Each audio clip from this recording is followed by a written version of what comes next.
There's a particular kind of franchise that gets under your skin when you're young and never quite lets go. Most people I know who grew up with Pokemon went through more or less the same arc, absolutely consumed by it for a few years, then tried to put it down when they got older and decided they were too mature for that sort of thing, and then, inevitably, found their way back. And the first thing you notice every time you return is that the world is considerably larger than you remembered. That's always been the thing about Pokemon, really.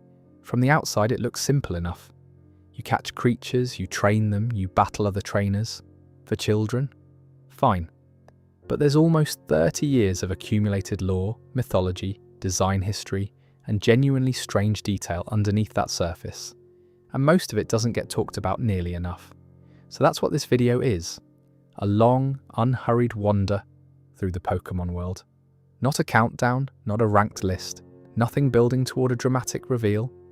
Just a fairly thorough exploration of the history, the lore, the Pokédex entries worth sitting with, the folklore connections, the trading card game, the anime, the things I find genuinely interesting and occasionally a bit odd about this franchise. We'll start with the origin story, which begins, as the best stories usually do, with a boy in suburban Tokyo catching beetles in rice paddies.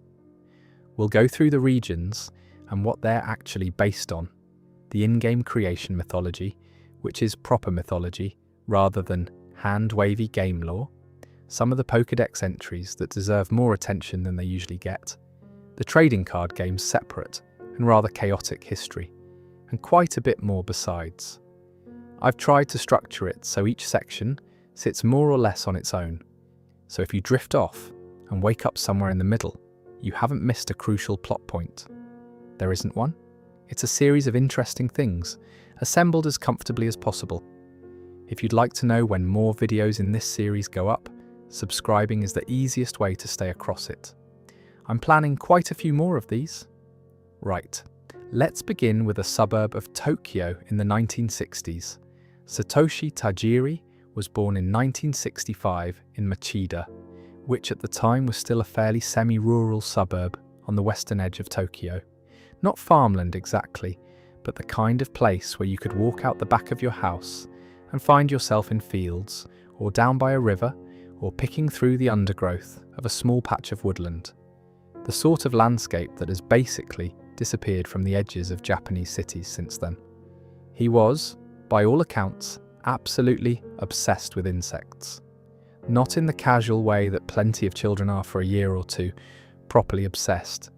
The kind of kid who knew what everything was, who would catch beetles and moths and dragonflies and study them, catalogue them mentally, and come back the next day looking for something new. His classmates called him Dr. Bug.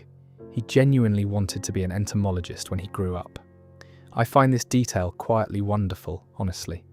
The idea that one of the most commercially successful entertainment franchises in human history began with a child who just really liked insects. There's something right about that. What makes the story specifically poignant is what happened next. Through the late 1960s and into the 1970s, Machida, like most of the Tokyo suburbs, underwent the kind of rapid urbanization that reshaped Japan during that era. Fields were paved over, rice paddies became housing, woodland patches became shopping centres, and the insects, which depend entirely on that kind of habitat, became harder and harder to find. Tajiri has talked about this in interviews. The fields where he used to catch beetles were gone. The streams where he'd spend whole afternoons looking for crawfish were redirected or covered. At one point, an arcade centre was built on the very spot where one of his favourite ponds had been, which in a rather perfect bit of irony is what introduced him to video games. He was hooked on Space Invaders by 1978. His attention shifted, not entirely away from the natural world, but increasingly toward games and electronics. He taught himself programming, spent enormous amounts of time in arcades, and in 1981 started a small fanzine called Game Freak. Handwritten, stapled together, 14 pages, sold for 200 yen. It covered tips, tricks, and exploits for arcade games. The kind of thing that would just be a YouTube channel or Reddit thread now, but at the time had a genuine readership among the small community of arcade enthusiasts in Tokyo. The fanzine grew. Through it, Tajiri met Ken Sugimori, who had become the illustrator and one of the core creative figures behind everything that followed. Sugimori's early artwork had a specific quality: soft, slightly watercolor in feel, creatures that looked like they belonged to a world with its own logic.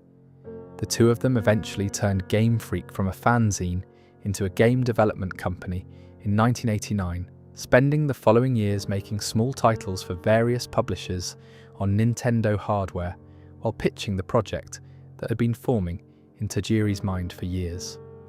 The core concept grew directly from two things: bug collecting and the Game Boy link cable. Tajiri saw two Game Boys connected by a link cable and had, by his own account, an image of bugs crawling back and forth between them. He wanted to recreate the feeling of exploring fields as a child, the discovery, the collection, the sense that there was always something new just around the next corner, but in a form that children in increasingly urban environments could actually access. You didn't need a field, you just needed a Game Boy. He pitched the idea to Nintendo around 1990.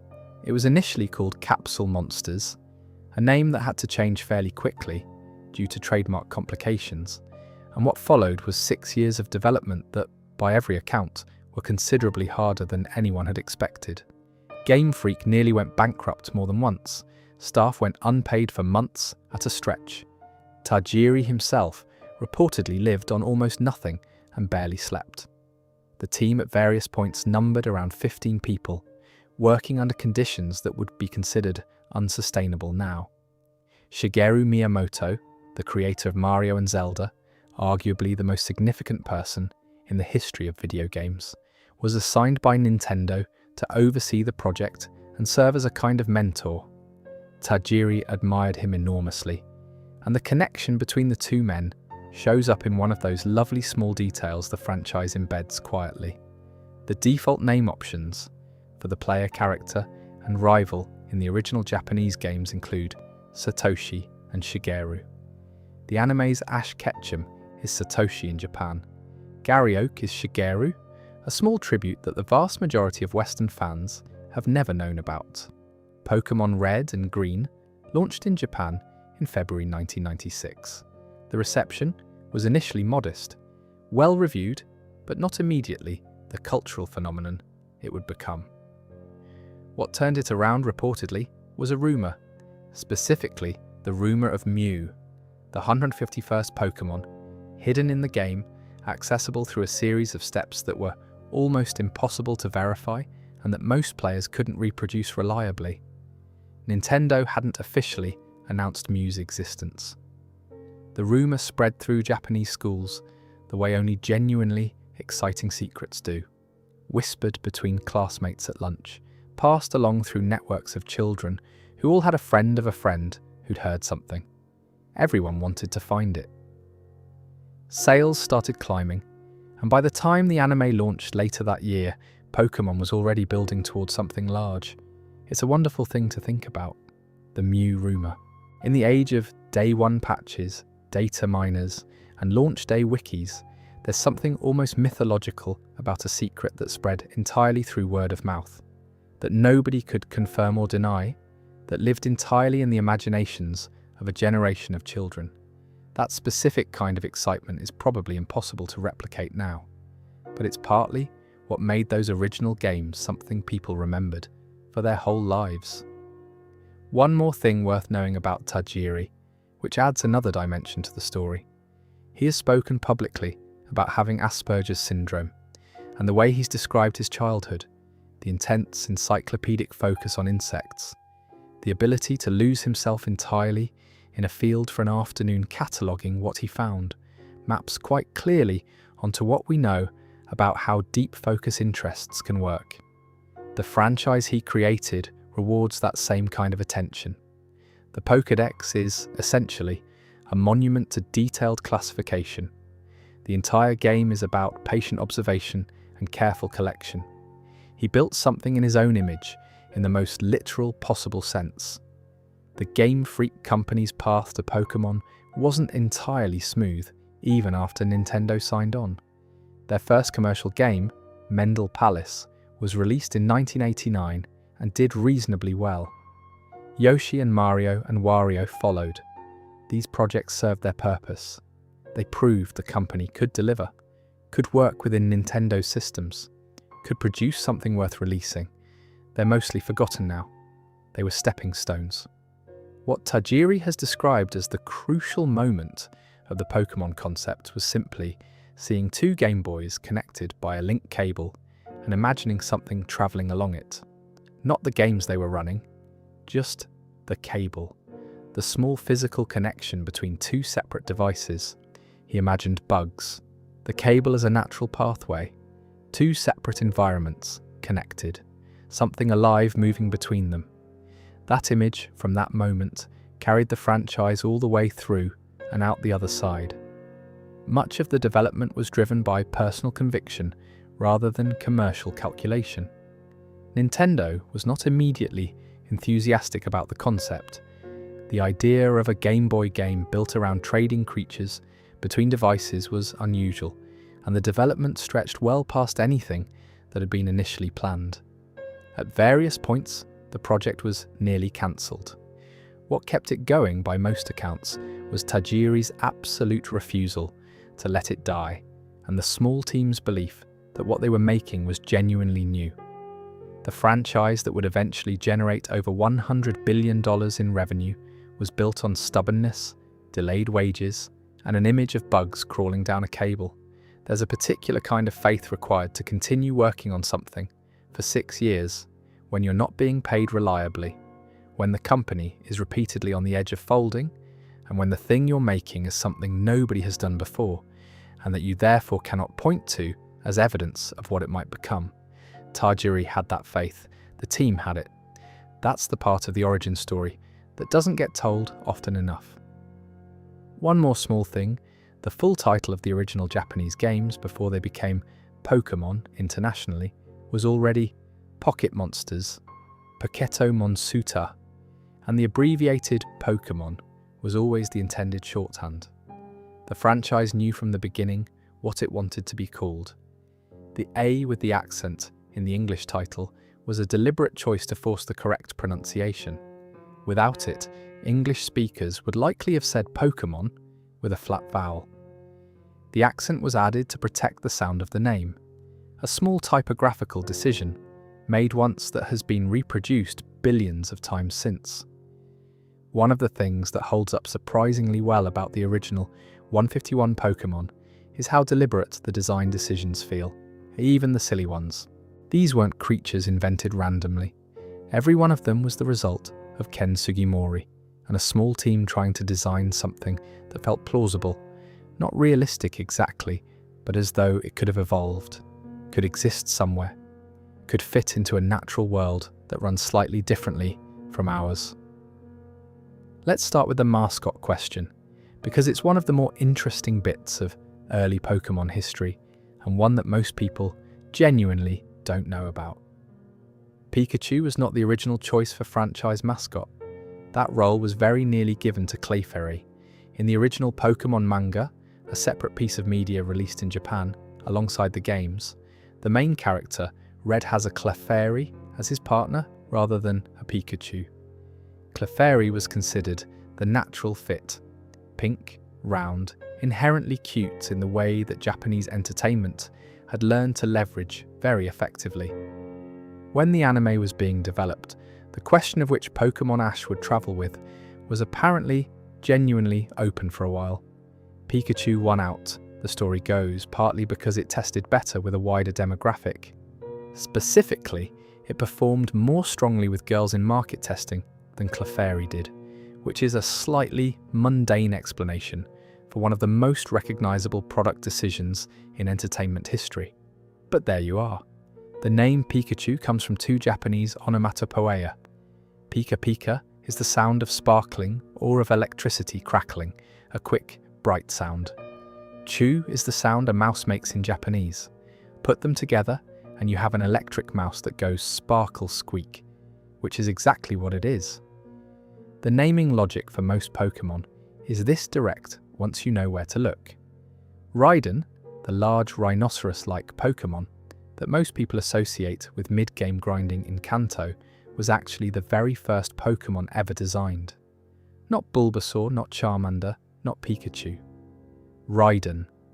Game Freak has confirmed this over the years, and there's corroborating evidence in the games themselves. Early debug menus apparently use Raiden as the default test subject, and its model appears first in some of the original code architecture.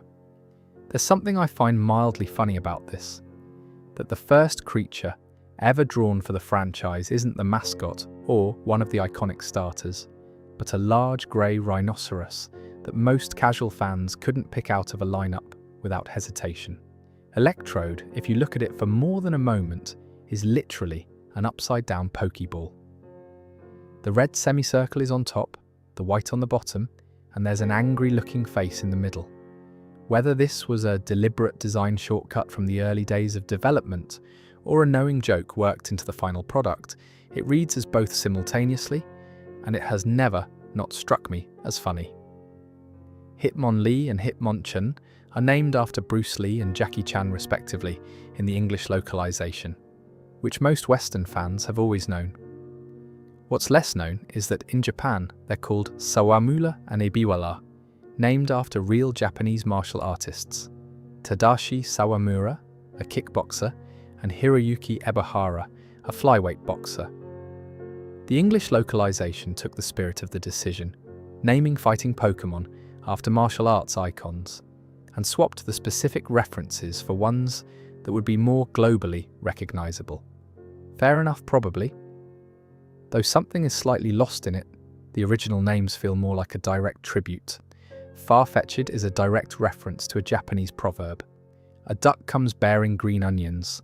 Negi wa moto kitakamu is an expression that means something unexpectedly and conveniently perfect has arrived. A stroke of luck so good, it almost seems designed. Far-fetched carries a green onion.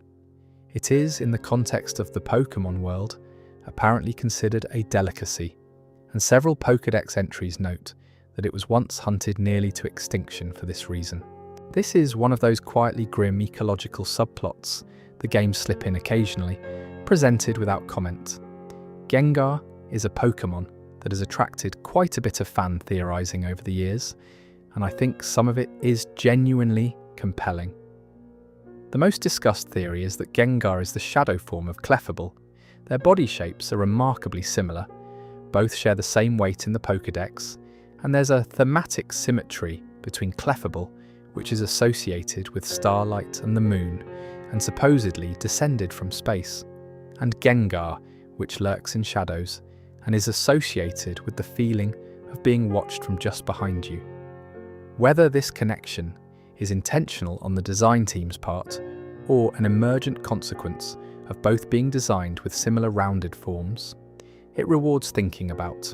There's a separate thread of interpretation in which Gengar specifically is the shadow of a person, someone who got lost and could never find their way home.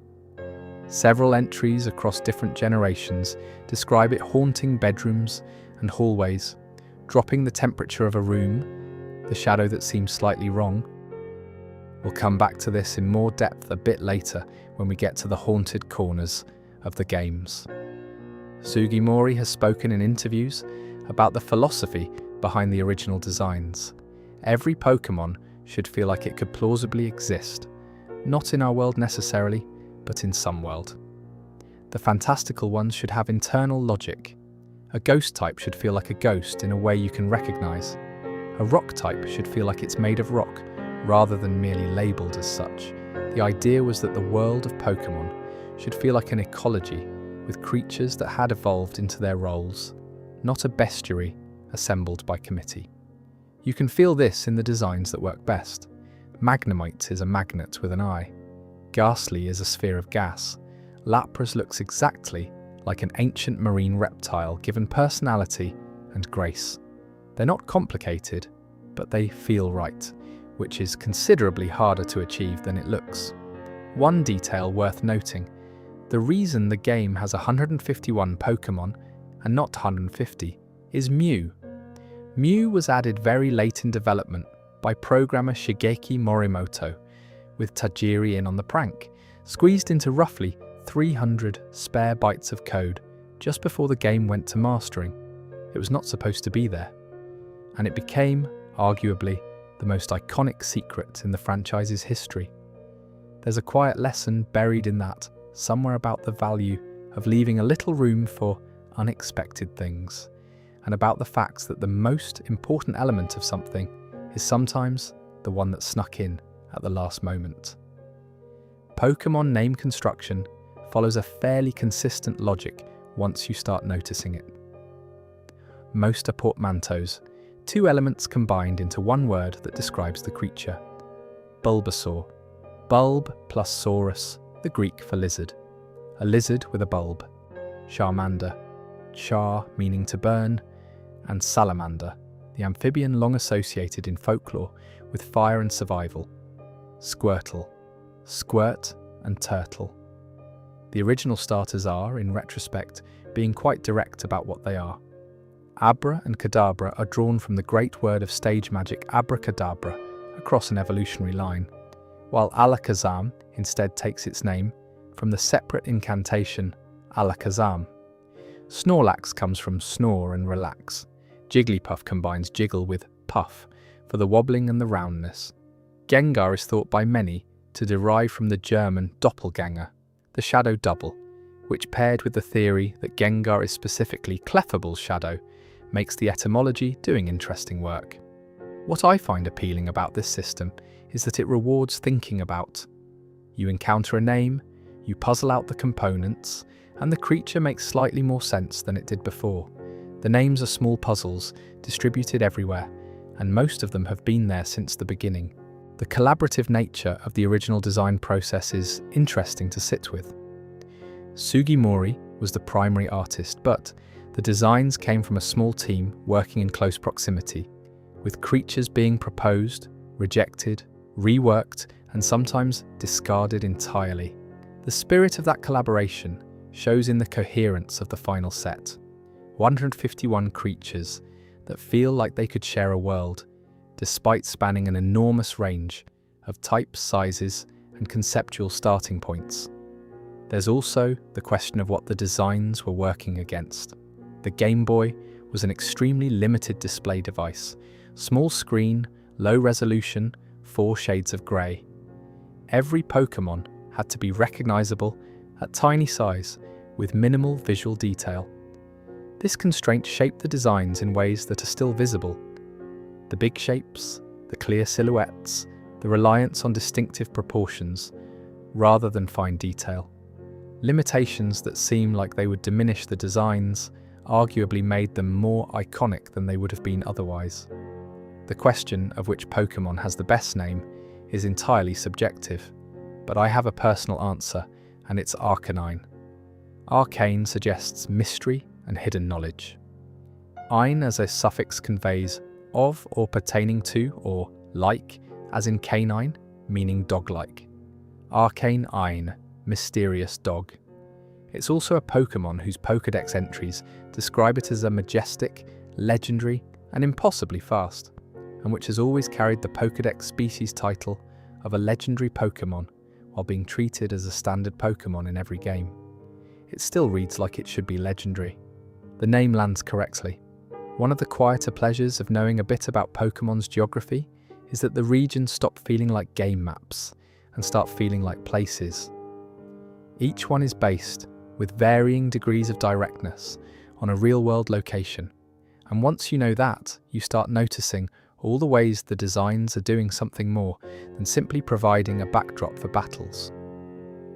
Kanto, the original region, is the most directly named.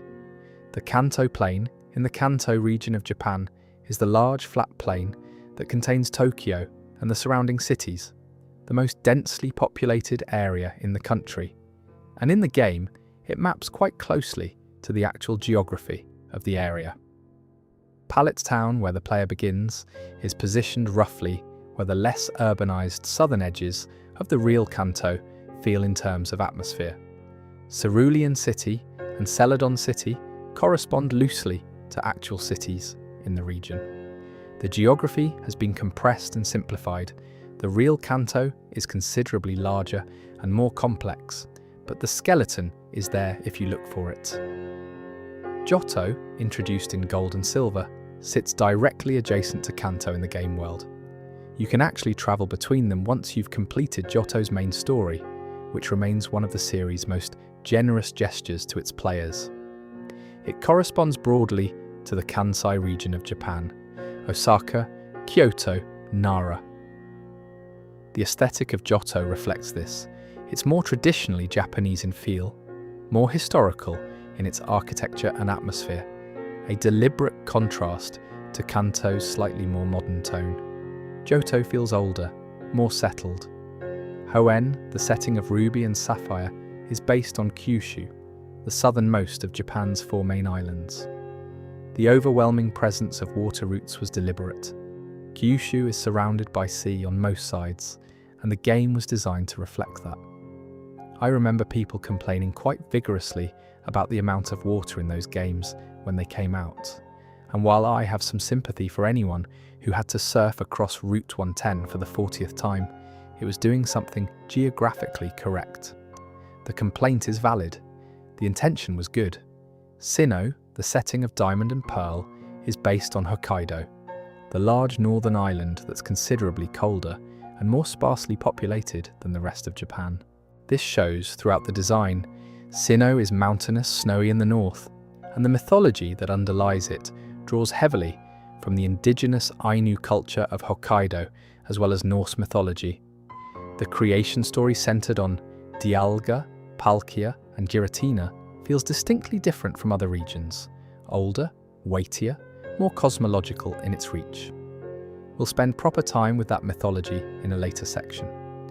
Unova, the setting of Black and White, is based on New York City. This was the most significant geographical departure the series had made to that point, and it was clearly deliberate. By 2010, Pokémon was a genuinely global franchise, and the team wanted the setting to reflect that international expansion. The layout of Unova is loosely based on Manhattan and the surrounding boroughs. Castelia City, the large urban hub, is unmistakably modelled on Lower Manhattan. The whole region has a cosmopolitan energy that the Japan-based regions don't quite have. The Pokémon in Unova were also, controversially at the time, entirely new. No carryovers from previous generations until post-game, which meant encountering the region felt like encountering somewhere genuinely foreign. Carlos is France, quite literally France. The region map is shaped vaguely like a star, echoing the radiating arrangement of French roads out from Paris. And Lumiose City is Paris in all but name. Grand boulevards, a central tower, cafes, a sense of slightly performative elegance. The aesthetic throughout X and Y shifts noticeably compared to previous games. Fashion and style become recurring themes. There's a historical depth that fits well within a setting associated with layers of civilization. The legendary storyline in those games, which involves a weapon built 3,000 years ago, sits naturally within a region that's been inhabited and contested for just as long. Alola is Hawaii. 4 islands, each corresponding loosely to one of the 4 main Hawaiian islands. And the cultural aesthetic of the region draws from Polynesian traditions, the island challenge replacing the standard gym system, the Pokémon themselves drawing more heavily from tropical and oceanic creatures, and the whole thing carrying a looser, more relaxed energy than most other regions. It's one of my personal favourites, if I'm being forthright about it. Something about the pace of Alola, the festivals, the malasada shops, the general sense that there are interesting things around every corner without anything urgently demanding your attention, suits the franchise well. Gala, the setting of Sword and Shield, is Great Britain. It's quite an affectionate interpretation. Windon, the largest city, is London. There's a Hammerlockie with a castle that could be somewhere in the Midlands or Scotland. The northern wild area has the kind of flat, windswept moorland that belongs to the north of England. There are mining towns and industrial settlements that feel very specifically like South Wales or the Black Country. The Pokémon designs lean into British cultural touchstones in ways that are occasionally quite funny. The tea-themed ghost Pokémon, the football-shaped one, the tower that looks distinctly like the Gherkin in the City of London. It reads as a world made by people who thought about Britain with real fondness rather than just using it as a wallpaper. Paldea, the setting of Scarlet and Violet, is the Iberian Peninsula, Spain primarily, with some Portugal. The architecture is recognisably Iberian. The wide open landscapes reflect the plains and mountains of Spain, and the naming conventions shift. The professors are called Sada and Turo, names derived from the Spanish pasada and futuro, past and future, rather than the tree names used in previous generations. Whether that's a signal that Paldea is different in some fundamental way, or simply the natural entropy of years of naming conventions reaching their natural limit, I'm genuinely not sure, but it stuck out. The professor naming convention, by the way, is one of those ongoing details that rewards paying attention to. In English, oak, elm, birch, rowan, juniper, sycamore. Kukui in Alola is named after the kukui nut tree, the state tree of Hawaii. Magnolia in Gala is the magnolia tree. The system holds all the way through to Paldea, where it quietly doesn't. I've always found it slightly charming that the English localization team invented a whole consistent taxonomy that the original Japanese versions weren't specifically using, and then maintained it for over 20 years. One thing I find consistently interesting about the regions as a whole is the deliberate scarcity of cars. Trains exist in some games, bikes are available, and eventually you can ride Pokémon. But private cars are rarely seen or used in the Pokémon world, and this has been maintained across every region, every generation. The world is technologically sophisticated in specific ways. The Pokédex is a wonder, the communication systems are remarkable. But in terms of personal transport, it moves at the pace of a person, walking or riding. The effect is a world that feels both contemporary and slightly removed from ours, in a way that's difficult to pin down until you notice what's missing. Within regions, the specific city designs often do interesting things. Celadon City in Kanto has the largest commercial building in the original games, a department store spread across multiple floors, and a game corner with slot machines, underneath which Team Rocket operates a secret base. The game corner was modified in several Western releases due to concerns about gambling mechanics in children's games. In some versions, it became a prize exchange rather than a spinning reel. The secret base underneath a gambling establishment apparently raised fewer flags. Sinnoh has more dramatic elevation than any other region in the series. Mount Coronet divides it roughly in half, and you cross it multiple times through the course of the game. The mountain contains the Spear Pillar at its summit, where Dialga and Palkia can be encountered, and has a quality of genuine weight to it that most other routes don't. Walking through it feels like a different thing from walking through a regular route. Gold and Silver's design is impressive in a specific way. It includes two full regions, Johto and Kanto, in a single game, with the ability to travel between them after the main story concludes. Fitting the original Kanto, scaled and updated, into the same cartridge as a complete new region was an enormous technical undertaking for the hardware of the time. It hasn't been replicated at that scale since. The transition between regions in different games is handled with varying degrees of narrative care. Gold and Silver simply let you sail across the sea, separating Johto from Kanto after the credits roll, with minimal ceremony. Here is the old world. Go explore it again with fresh eyes and a strong team. Black and White kept Unova deliberately isolated from previous regions, which was a narrative choice as much as a design one.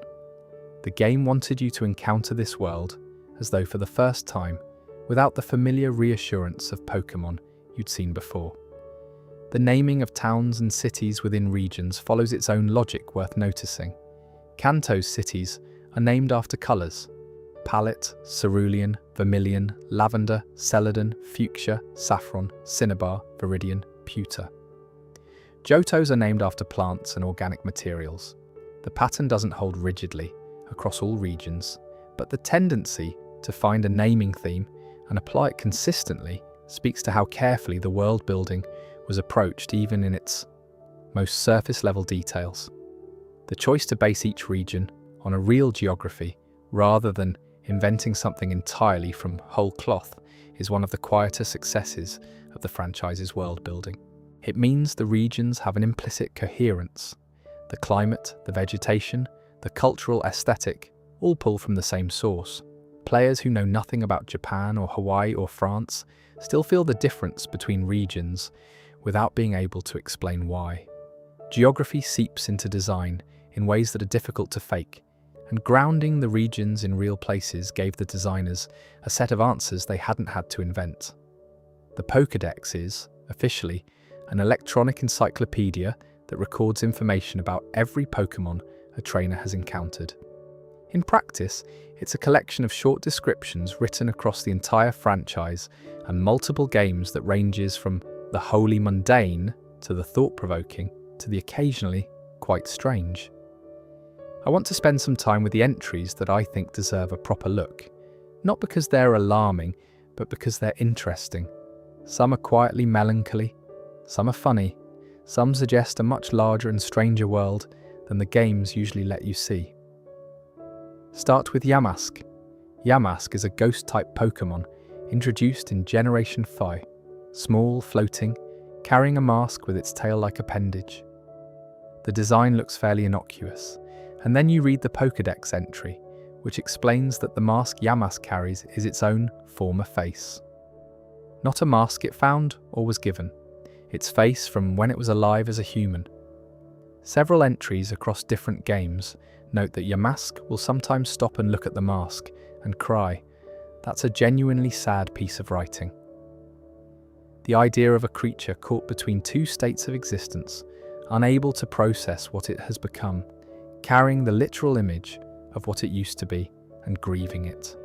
It's more emotionally sophisticated than most Pokédex entries need to be, and it landed somewhere specific in the franchise's mythology. People remember it. Cubone is the other classic of this type, and the one most people encounter first. Cubone wears the skull of its deceased mother as a helmet, and it weeps when it thinks of her, with its cries echoing mournfully inside the skull. The skull is too large for its head.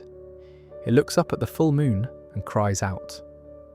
The entries are consistent about this across generations, and what makes it land harder than it might is the actual narrative context embedded in the original games. In Pokemon Tower in Lavender Town, there's a ghost that turns out to be a Marowak, Cubone's evolved form, killed by Team Rocket while trying to protect her child.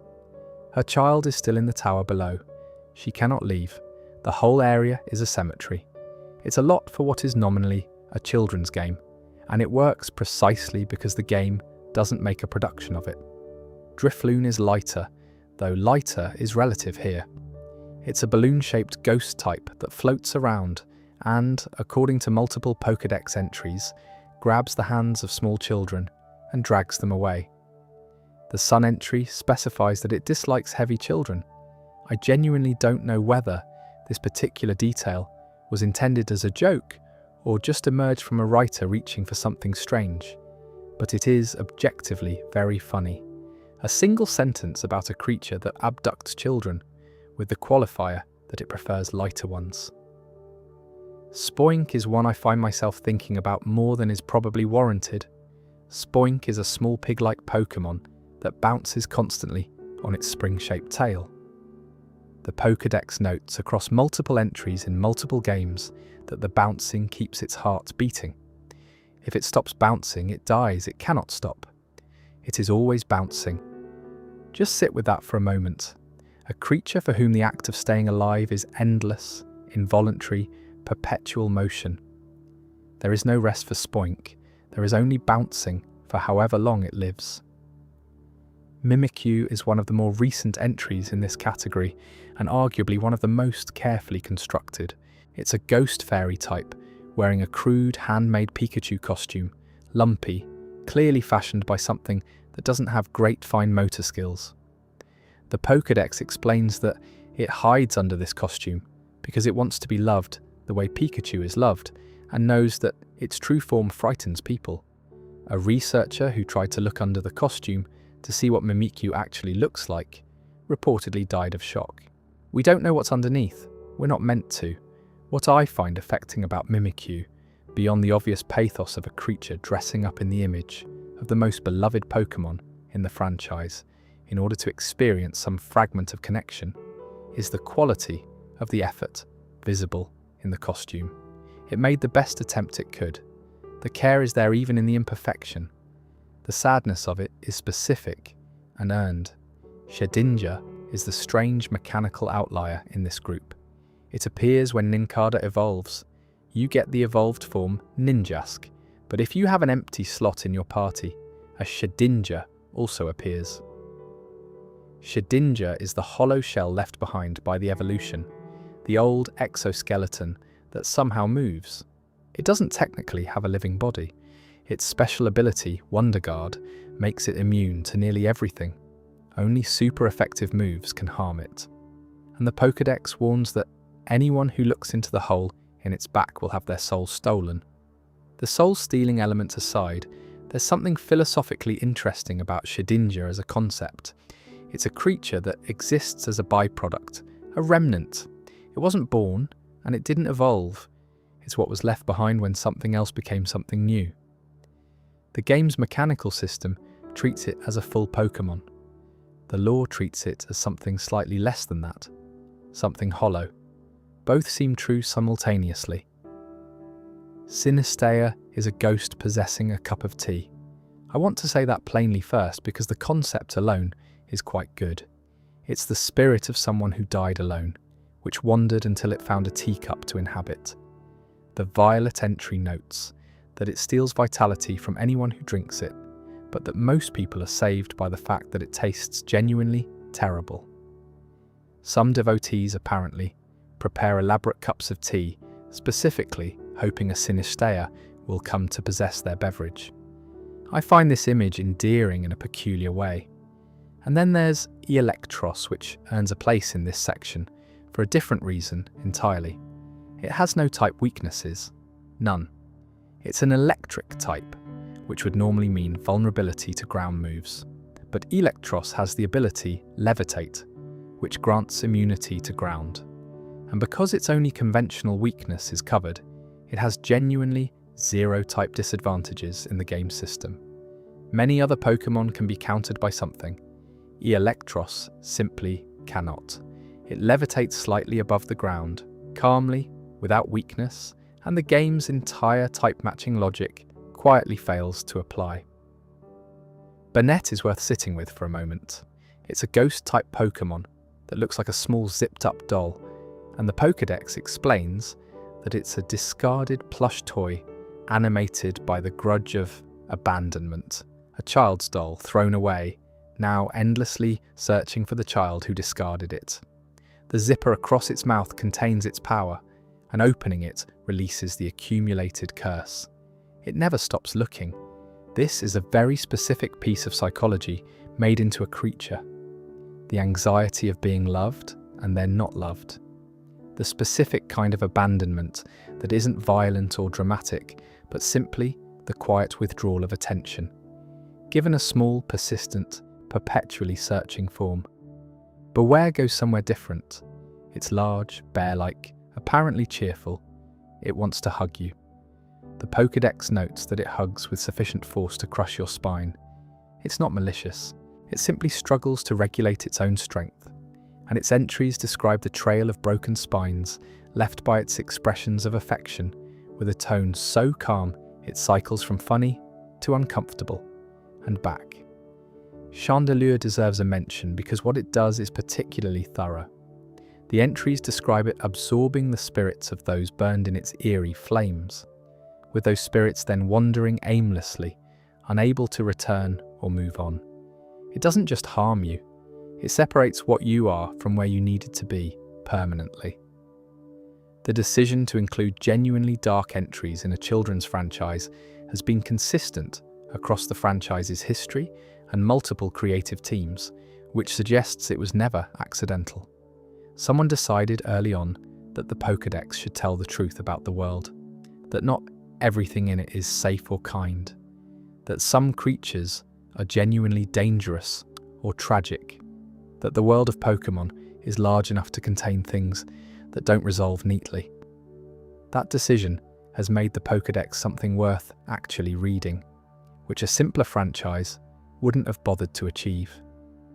Most games have mythology as decoration, a god mentioned in a temple, a creation story referenced in a book on a shelf, something that gives the world the feeling of having a history without actually requiring you to engage with it. Pokémon is different.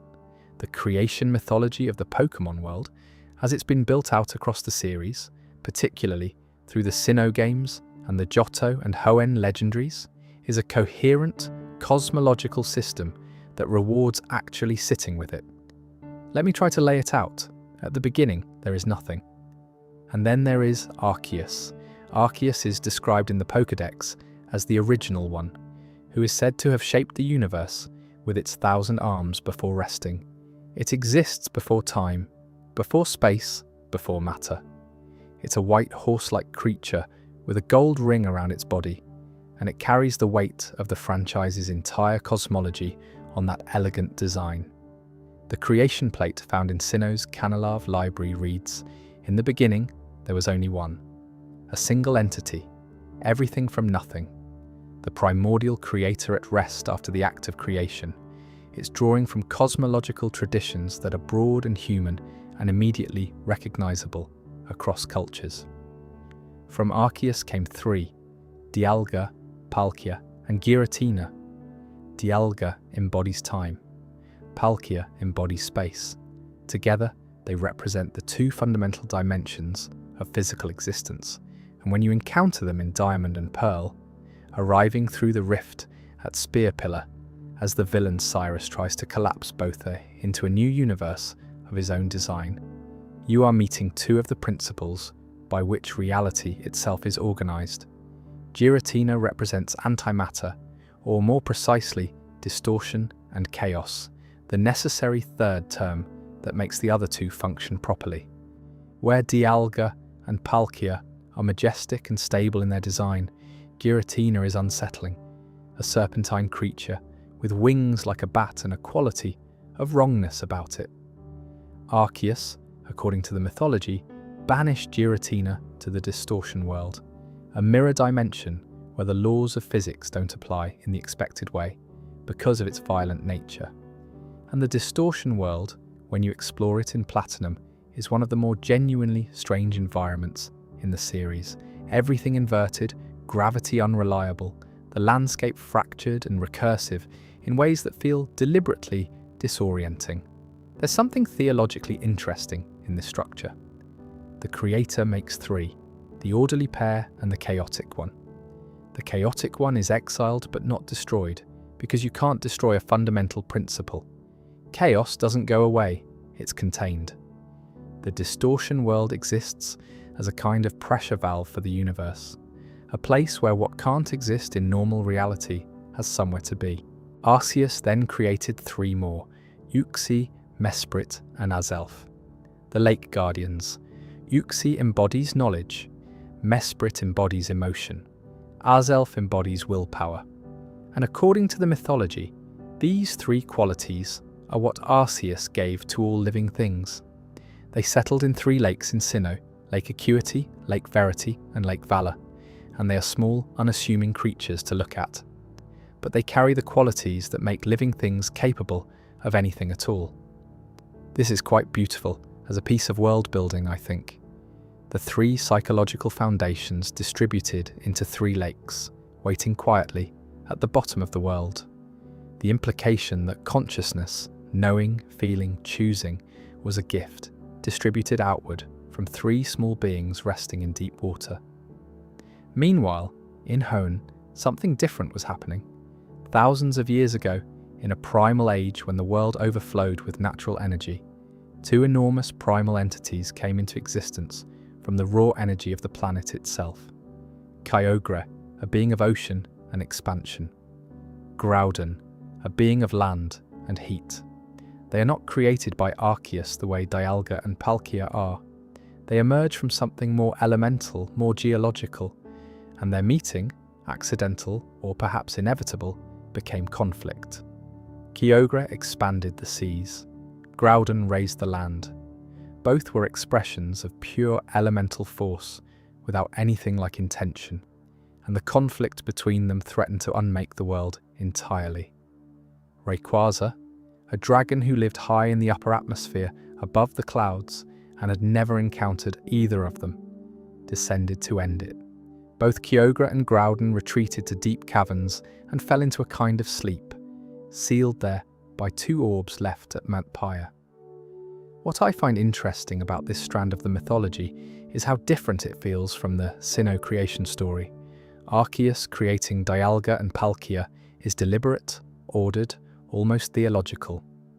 Kyogre and Groudon emerging from primal energy and fighting each other is more like geology, vast impersonal forces doing what forces do. The mythology is doing two different things in two different regions, and both are internally consistent. Neither contradicts the other. They're just different kinds of stories about how the world came to be. Then there is Mew. Mew is described across multiple entries as a Pokémon that contains the genetic code of every Pokémon species.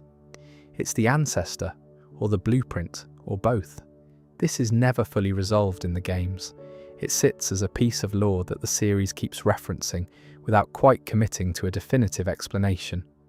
But the implication is clear enough. Somewhere behind the entire diversity of Pokémon life, there is Mew. Small, pink, apparently playful. The origin of everything, treating existence as a game. The Johto mythology operates at a different scale, more local, more tragic, more human. The story of the burned tower in Ecruteak City is one of the better pieces of storytelling in the series. Long ago, the city had two great towers, the Brass Tower to the west and the Bell Tower to the east. The Bell Tower was the home of Ho-Oh, the rainbow-feathered bird associated with peace and renewal. The Brass Tower was a place where Pokémon and humans lived alongside each other. Then the Brass Tower burned. The cause is never definitively stated. Some versions suggest lightning, some suggest conflict between people. 3 Pokémon who lived in the tower died in the fire. Ho-Oh descended and brought them back, not as they had been, but as something new. The 3 Pokémon became Raikou, Entei and Suicune, carrying in their forms the elements of their death. The lightning that struck, the fire that burned, the rain that fell to extinguish it. They scattered across Johto and have been running ever since, barely able to be approached. The games frame this as a gameplay feature. You chase them across the region, encounter them briefly, and they flee. But there's something else in it. These are creatures born in disaster, who have been running from the memory of it for centuries. Ho-Oh appeared at the top of the bell tower to a trainer worthy of meeting it. That trainer, by the implication of the games, is the player. You are in some sense the person a god has been waiting centuries for. A brief note on something that didn't quite happen. Diamond and Pearl included Arceus as a catchable Pokémon, accessible through an item called the Azure Flute that would trigger a special event at Spear Pillar, a staircase rising into the sky, a Hall of Origin at the top, Arceus waiting there. The event was created and implemented. Nintendo then elected not to distribute the Azure Flute at official events, changing course and making Arceus available through a different method instead. The Hall of Origin event remained in the code, unused for years, until players eventually found it. A complete, polished piece of content that barely anyone experienced through official means. I've always found that particular piece of history slightly melancholy in an odd way, a finished room that was never opened. The Canalave Library in Sinnoh is one of the more remarkable pieces of environmental storytelling in the series. It's simply a library you can walk into and read books on the shelves.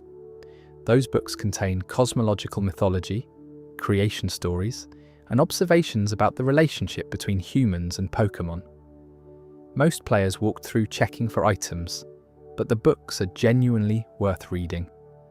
They discuss the world having been created from chaos, the relationship between time and space, the void before creation. The library is treating the player as someone who might simply want to read for a while, with no mechanical rewards attached to doing so. The Unown are worth mentioning here. They're 28 letter-shaped Pokemon, 26 for the alphabet plus 2 punctuation marks, and the Pokédex describes them as having a close relationship with writing, language, and ancient scripts.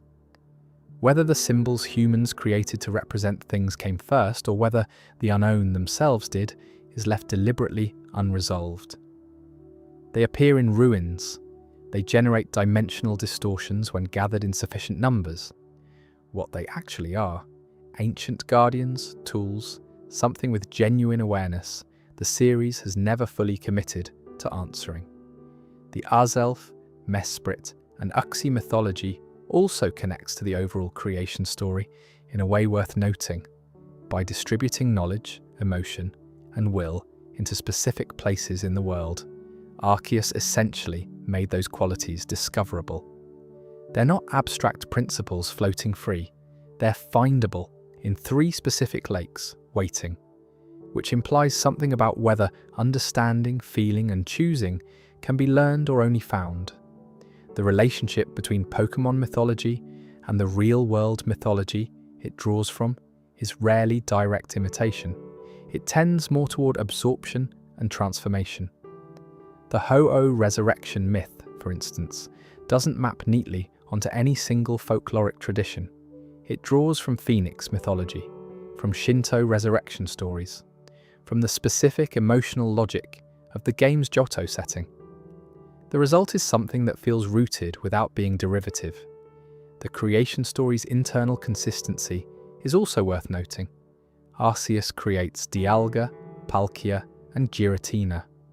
Dialga and Palkia embody the dimensions in which the universe operates. Giratina embodies the chaos that makes those dimensions stable through contrast. Uxie, Mesprit, and Azelf then distribute the qualities that allow living things to inhabit and engage with that universe. Nothing in the mythology contradicts itself. Each element serves a function. It's a well-constructed cosmology, the kind that makes the world feel like it was thought through rather than accumulated. I want to be clear about the tone I'm going for here, because this territory often gets framed as a list of disturbing facts, in a way I find slightly reductive. The haunted corners of the Pokemon games are interesting, not because they're frightening, but because they do something that games don't usually do. They sit with the fact of death, of grief, of loss, and they don't resolve it neatly or quickly. They just let it be there. Lavender Town is the most famous example, and it earns the reputation. Lavender Town in Red and Blue is a small settlement in eastern Kanto, with no gym, but with key story locations like Pokemon Tower, Mr. Fuji's house, and the Name Rater. Its main feature is the Pokemon Tower, a tall structure on the eastern side of town where Pokemon are buried. The music that plays there is a minor key piece that is, by design, uncomfortable. Not frightening exactly, unsettling. The kind of music that creates a low-level sense of wrongness without being able to explain why. The Pokemon Tower is a cemetery. There are headstones. There are trainers who have come to mourn. And partway up, you encounter a ghost, an actual ghost that you cannot interact with or battle until you have the Sylph Scope, an item that reveals its true form. When you finally see what it is, it's a Marowak. The spirit of a Marowak who was killed by Team Rocket while trying to protect her child, a Cubona who is still in the tower below. She cannot leave until her soul is calmed when the player defeats her in battle. She cannot rest until her spirit is calmed and she can finally pass on. That's a proper tragedy, quietly embedded in a children's game. The ghost does threaten you. She's just there, unable to move on, still near the place her child is.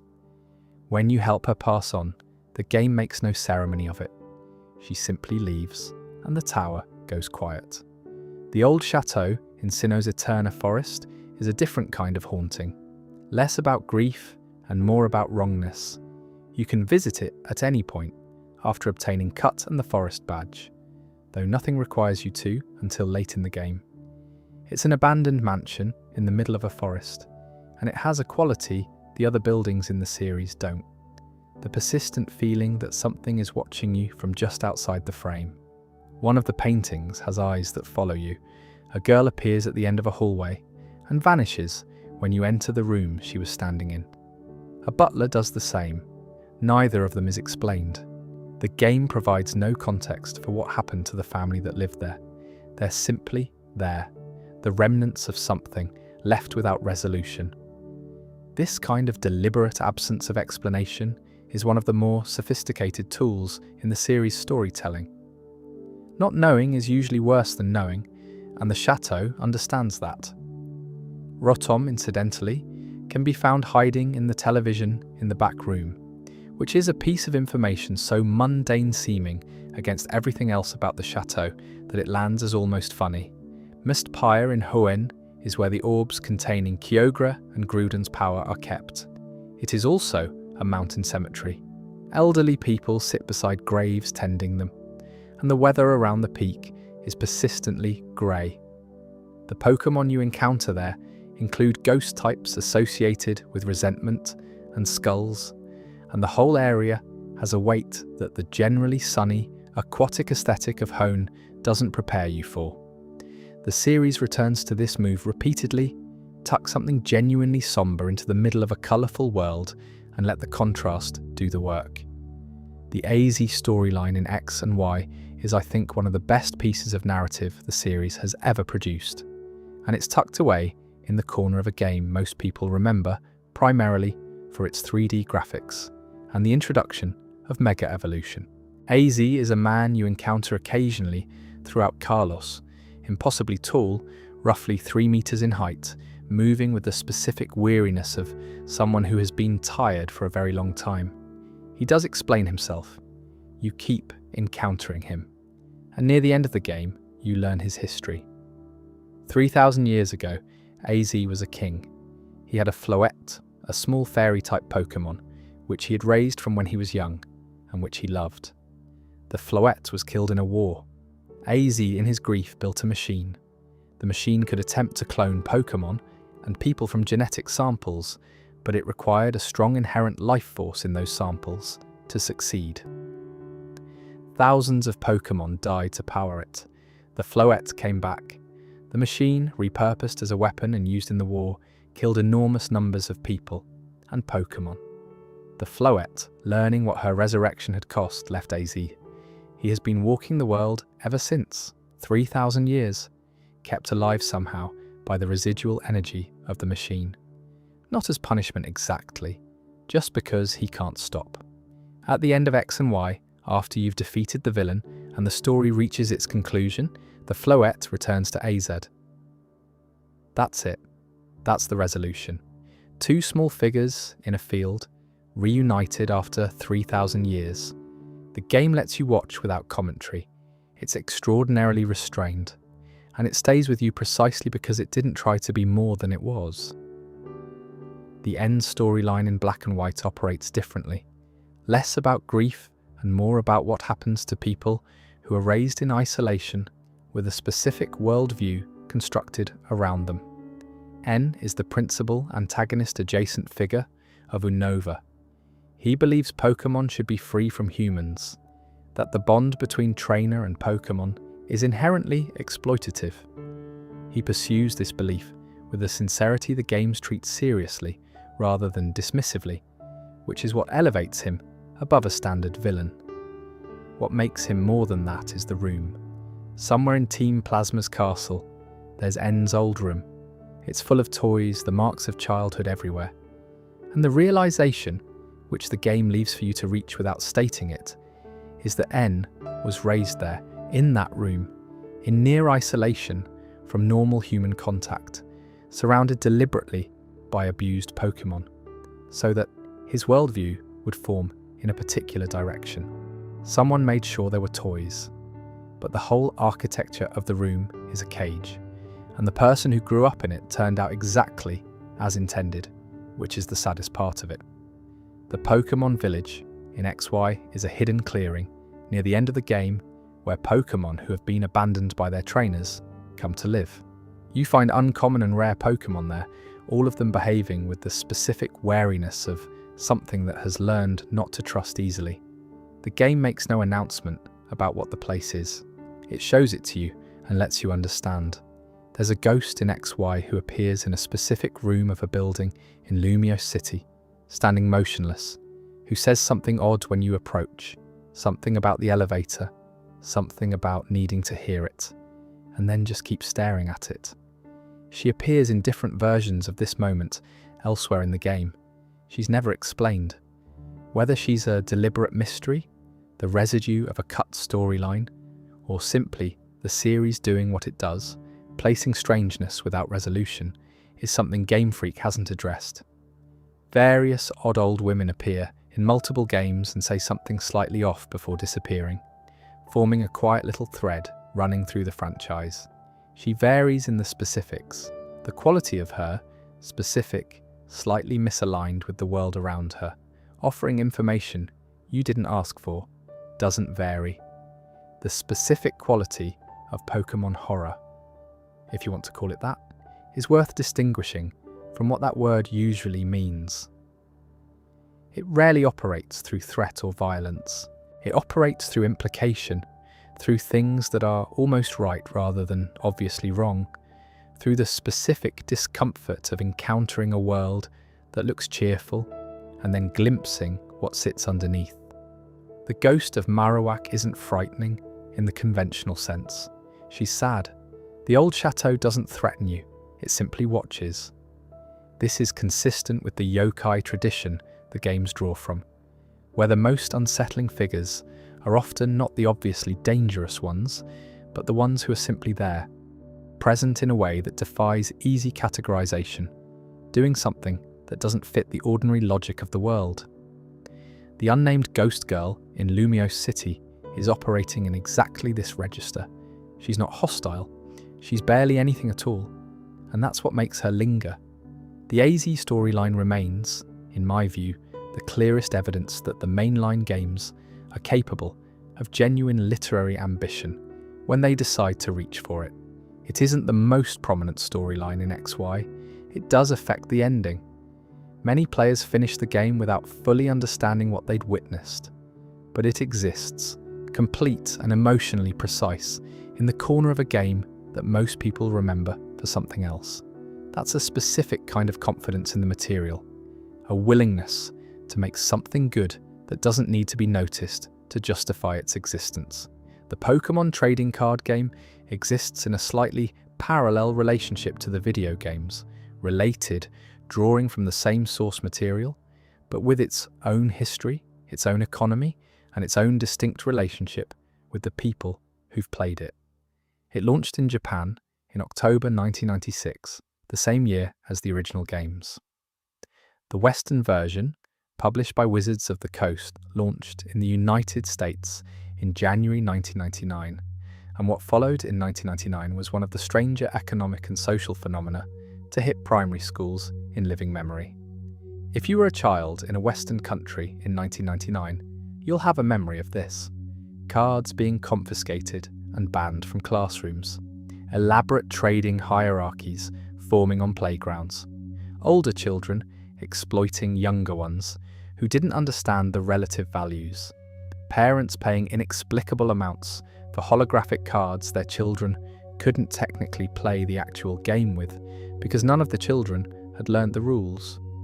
The game itself was almost secondary to everything. What mattered was having the cards and having the right ones and making sure people around you knew you had them. The first set, base set, introduced 102 cards. The holographic rares were the ones everyone wanted: Charizard, Blastoise, Venusaur. A holographic Charizard from that original print run is now, in mint condition, worth hundreds of thousands of dollars. At the time, it was roughly worth trading a Blastoise and a couple of decent trainer cards for. Children were making and losing fortunes they didn't fully understand. The bubble, as bubbles do, eventually burst. By around 2002, the saturation of new sets had diluted rarity to the point the market couldn't sustain it. The anime had entered a quieter period, and the cultural moment had passed. Cards that had been treated as currency were suddenly just cardboard again. And then, in 2020, they came back. The pandemic Pokemon card revival is one of those things that still seems slightly surreal in retrospect. A combination of factors, people at home with disposable income, a wave of creators opening vintage packs on camera, and genuine nostalgia from a generation now in their mid-20s to mid-30s with actual money, sent prices for vintage cards through the ceiling. Completely sealed booster boxes from the original print runs were selling for tens of thousands of pounds and dollars. Supermarket shelves in the US and UK were being emptied of new product within hours of restocking. It was an odd few years. The card at the apex of the value hierarchy is the Pikachu Illustrator card. It was given out as a prize in a 1998 Japanese illustration competition. Pokemon invited young artists to submit original artwork, and the winners received this card. Fewer than 40 of them exist. It features an illustration of Pikachu in an artist's studio, with a pencil in its hand, and it's printed with Illustrator, where a standard card would say Trainer. A copy sold for over $5 million in 2022. $5 million for a single card from a children's game, a prize from a children's art competition. I've thought about this quite a bit, and I genuinely don't have a conceptual framework that adequately processes it. The fact that it features Pikachu holding a brush and making art is a detail I find oddly touching. The most valuable card in the game's history is a thank you note to some children who drew good pictures. The physical design of the cards has changed substantially over the years. Modern Pokemon card sets have similar cardstock thickness, a glossier finish, different rarity indicators, expanded card types, including full art, and special illustration variants that are genuinely beautiful objects as pieces of design. Whether they'll hold the kind of value the originals have is something nobody knows. The conditions that created the vintage market's scarcity are difficult to replicate. What I find interesting about the TCG as a cultural object is how it created a second, separate relationship with Pokemon that many people maintain entirely independently of the games. There are collectors who couldn't tell you a Pokemon's base stats, who don't watch the anime, who interact with the franchise purely through the cards as physical objects. The design, the rarity, the act of opening packs. It's a parallel fandom that occasionally overlaps with the game's community and occasionally doesn't bother to. One small detail I've always liked: the backs of all English Pokemon TCG cards, the blue swirling Pokeball design, have been essentially unchanged since the original base set in 1999. Different fronts across generations and eras, vastly different game mechanics, fundamentally different design language. The back of the card is exactly the same as it was at the beginning. The distinction between first edition cards and unlimited print cards from the base set is a significant source of value difference. First edition cards from the original print run had a small Edition 1 stamp, and in the very first printing, lacked a drop shadow under the card image. These shadowless first edition cards are among the most valuable in existence, with the difference between a shadowless and a regular Charizard running to tens of thousands of dollars in mint condition. The specific printing details matter in ways that would strike most casual collectors as arcane until they learn what they're looking at. Trophy cards, distributed primarily at major tournament events, form their own hierarchy. The number 1, 2 and 3 trainer cards from the 1999 Japanese tournament, the various trophy Pikachu cards from regional events across different years, and other one-time competition prizes represent the intersection of competitive, achievement, and physical scarcity that makes them different objects from the cards most people interact with. The competitive TCG circuit, which has been running in some form since 1998, has its own regulated formats, annual championships, and significant prize money at the top levels. Standard format rotates each year, keeping the card pool relatively fresh and ensuring that no single dominant strategy becomes permanently entrenched. It's a genuinely deep strategic game at high levels, the kind of play that rewards detailed knowledge of probability, deck construction, and in-game decision trees. The overlap between this community and the collecting community is real but incomplete. The language of card collecting, mint, near mint, lightly played, heavily played, creates a precise vocabulary for the degradation of physical objects over time, which is its own kind of interesting. A card's condition is a record of its history, whether it was kept in a sleeve, whether it was shuffled in a deck, whether it lived in a binder or a shoebox. The most valuable cards are the ones that were treated with extraordinary care decades before they became valuable by people who had no reason to know they would be. Some of the best base set condition cards were kept pristine by children who simply liked the way they looked. The Pokemon anime began airing in Japan in April 1997 and in the United States in September 1998, and it became, almost immediately, a genuinely significant piece of children's television. Not just popular, significant in the way a very small number of shows are, where it becomes a shared reference point for an entire generation across multiple countries simultaneously. It also, within its first year of broadcast, caused a medical incident that led to one of the most notorious episode bans in television history. The episode is one of the stranger footnotes in broadcast history. It was the 38th of the series, Electric Soldier Porygon, broadcast in Japan in December 1997. The episode involves Ash and friends entering a digital world inside a computer, encountering Porygon, a digital artificial Pokemon made entirely of code. During a climactic sequence, Pikachu uses a thunderbolt attack on incoming missiles, and the explosions were animated using a rapidly strobing red and blue effect that was common in Japanese animation at the time. Approximately 685 viewers in Japan experienced health problems after watching it. Around 200 children were hospitalized. The episode was immediately pulled, Pokemon went on a 4-month broadcast hiatus, and there was a serious national conversation in Japan about animation techniques that led to the strobing effect being largely avoided in Japanese animation ever since. The particularly unfortunate aspect from Porygon's perspective is that Porygon didn't cause the strobing.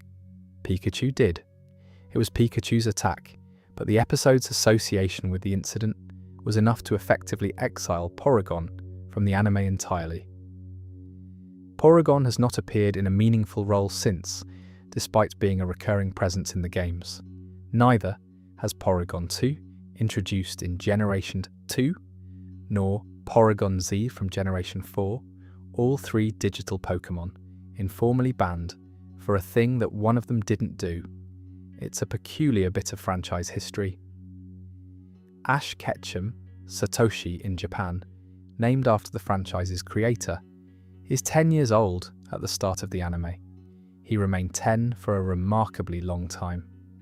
The writers made a deliberate decision not to age him, which allowed the show to introduce new regions and Pokemon generation after generation, while maintaining the premise of a trainer beginning his journey.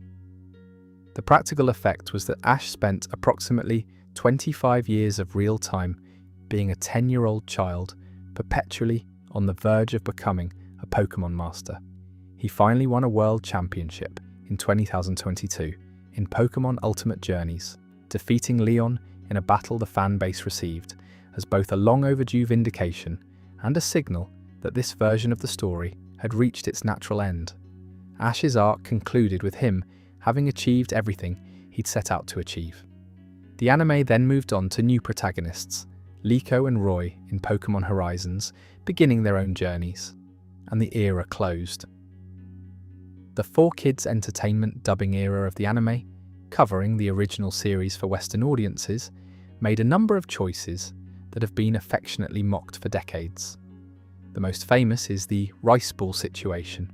In multiple episodes, characters eat onigiri, triangular rice balls, a very common Japanese food, which were dubbed as jelly donuts in the English version. Visually, they remained obviously triangular rice balls throughout. The dissonance was complete, whether the decision was made to Americanize the food references or because someone at 4Kids genuinely thought American children wouldn't know what rice was, is not entirely clear. But the effect was the same, a running joke that outlived the dub itself. The same era made some more substantive changes. References to death were softened or removed. Certain episodes were edited or cut entirely. There were the episodes pulled for reasons beyond content decisions, one involving realistic depictions of firearms, several shelved following the September 11th attacks due to incidental imagery of cities and buildings that had suddenly become inappropriate in context. Within all of this, the anime produced some moments of genuine emotional weight that hit the people who grew up with it harder than they expected. Ash releasing Butterfree is the canonical example.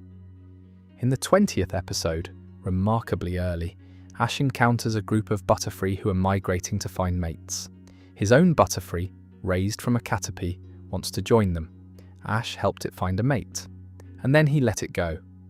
The episode ends with Ash watching Butterfree fly away, and it's handled with a simplicity and a lack of sentimentality that makes it land more heavily than it should. The farewell wave. Butterfree looking back.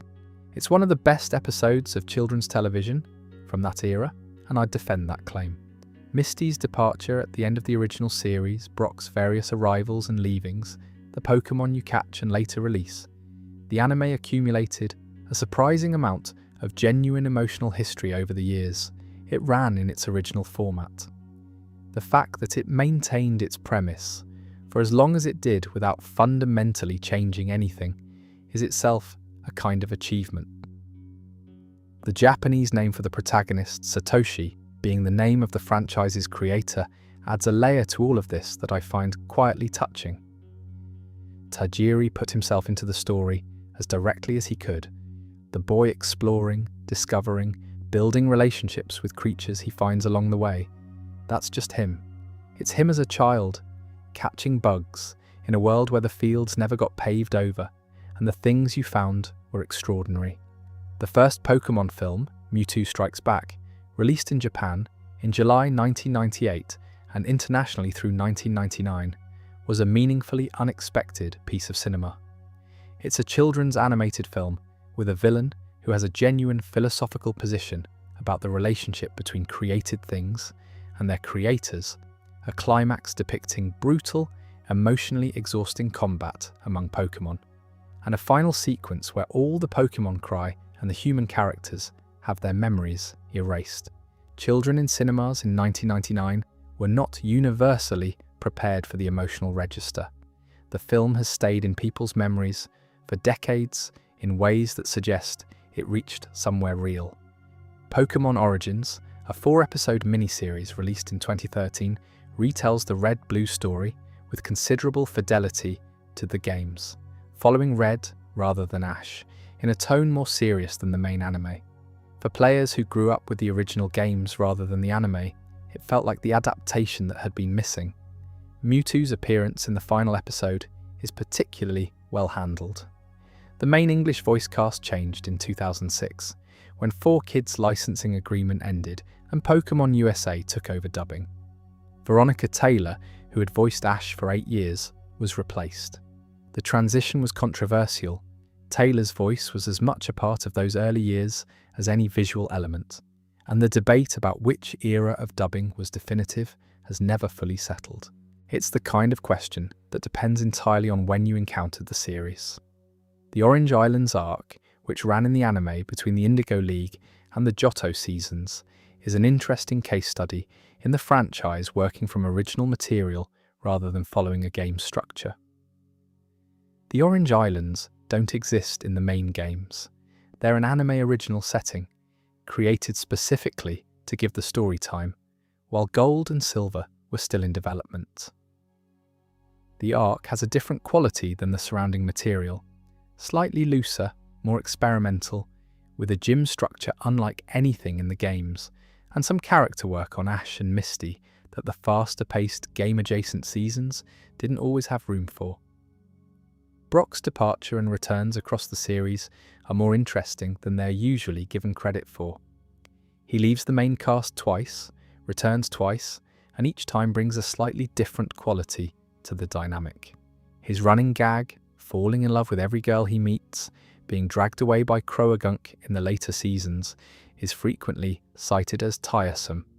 But there's something underneath it about a character who is genuinely warm and genuinely terrible at expressing it that makes him more sympathetic than the joke usually gets credit for. The decision to end Ash's story when he won the World Championship was in retrospect structurally correct. The character had been defined entirely by not achieving his goal, by perpetual, almost success, by growth that never quite reached its destination. Giving him the victory and then ending the arc was the only honest conclusion available. Drawing it out further would have meant defining him by something other than the journey, which is what the character had always been about. The 25 years of build-up made the moment land with genuine weight. That rarely happens.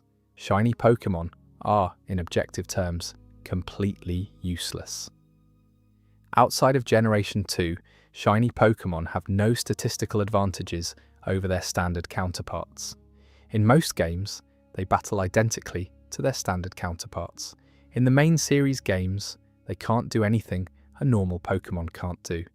They're just a different colour, and yet the community around finding them is one of the most dedicated and quietly absorbing subcultures in the entire franchise. The name Shiny comes from the first guaranteed encounter with one, the red Gyarados in Pokémon Gold and Silver. In the Lake of Rage in Northern Johto, there's a Gyarados that has been turned red through Team Rocket's forced evolution experiments. When it appears in battle, it sparkles.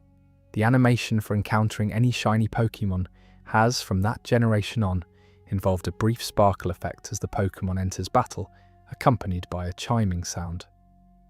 Shinies. The odds of encountering a shiny Pokémon randomly in the original games were 1 in 8,092. To put that into some kind of context, if you walked through tall grass and found a Pokémon every 10 seconds and were relying on pure chance, you would expect to wait around 22 hours of continuous play for a single random shiny encounter. That's the average. You could wait considerably longer. Many shiny hunters spend hundreds of hours pursuing a specific target. Modern games reduce those odds to 1 in 4,096, which remains a considerable ask. And since then, various methods have been developed to improve them further. The Masuda method, named after Junichi Masuda, which improves shiny probability when breeding 2 Pokémon from games in different real-world languages. The Shiny Charm, obtainable by completing the Pokédex. Outbreak mechanics in recent games where encountering many of the same species in a short window gradually raises the probability of a shiny appearing. The Masuda method was implemented partly as an incentive for players to use the global trading system and connect with players in other countries. The mechanic literally rewards bridging language barriers with a better chance at rarity, which is a lovely design decision once you notice it. Some shinies are spectacular. Umbreon's gold rings turn blue in shiny form. A clean, striking redesign. Shiny Charizard is primarily black with red wings, which many people consider the superior design, and which keeps Charizard, always Charizard, near the top of every popularity measure by some margin. The original shiny Ponyta had grey flames instead of orange, which had a genuinely arresting quality. Others are almost imperceptibly different. Shiny Garchomp is a slightly more muted blue-grey rather than its standard blue-grey, and the difference is genuinely difficult to detect without a direct comparison. Shiny Glaceon is a pale blue instead of a slightly different pale blue. For these Pokémon, finding one is its own reward entirely, because nobody else is necessarily going to notice. The shiny hunting community has developed its own vocabulary, rituals, and culture. Soft resetting, restarting from the last manual save, often after saving before a fixed legendary encounter, and then restarting if the Pokémon appears in standard colours, is perhaps the most meditative form of gaming that exists as a practice. You save, you initiate the encounter, standard colours. You reset, you save, you initiate, standard colours. For some Pokémon this goes on for hundreds of hours. People listen to podcasts while they do it, watch films, fall asleep, and wake up and continue where they left off. There's something about the structure of shiny hunting that fits oddly well with a particular kind of patient attention. You're not making decisions. You're not under pressure. You're waiting for a thing to happen, and it either will or it won't. And in the meantime, you have something to occupy your hands and eyes that requires just enough attention to keep the louder thoughts at bay.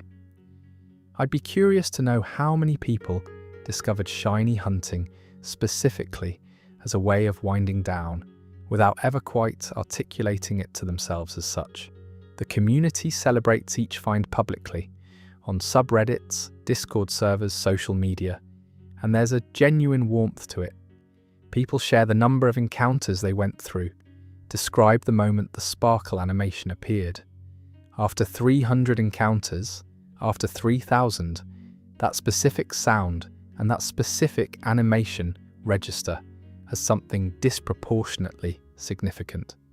The ordinariness of the event becomes extraordinary by virtue of how long you waited for it. That's quite a good description of how patience works in general, actually. Chain fishing, introduced in Pokémon X and Y, was a method that allowed players to dramatically improve shiny odds by fishing consecutively without breaking the chain.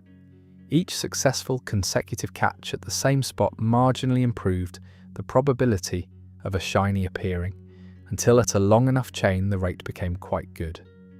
It was a useful entry point for people new to shiny hunting because the improvement was demonstrable, and the rhythm of the method was clear and simple.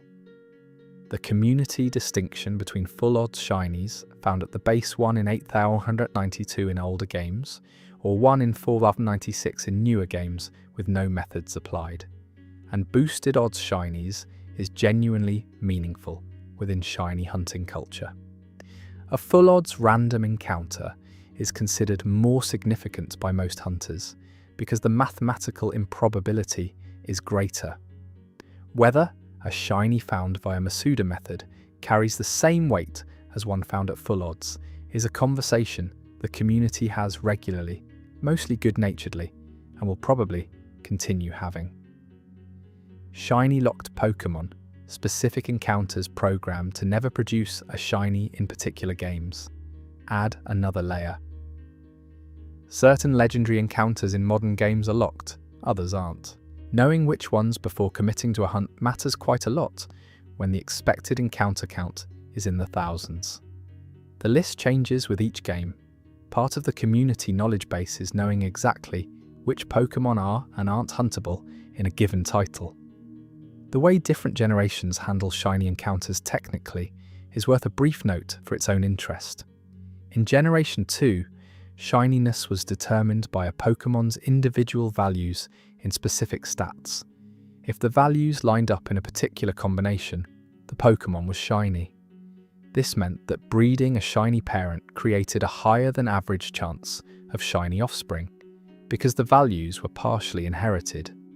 This mechanic has been significantly changed in later generations, where shininess is determined by a separate hidden value, but the original system was an elegant, if unintentional, consequence of how the underlying data worked.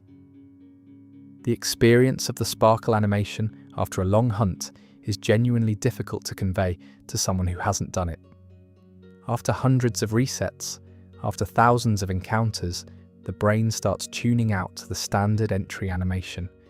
And then the sparkle appears, and there's a specific quality to the moment of recognition that sits somewhere between disbelief and relief. Players describe it as disproportionately emotional. Given how long the wait is, that seems entirely reasonable.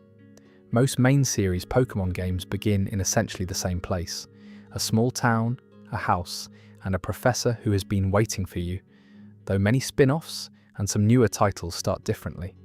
He, or occasionally she, or occasionally someone in between, stands in a lab surrounded by equipment and Pokemon, hands you a starter and a Pokédex, and sends you off into the world. The specifics change with each generation. The structure doesn't.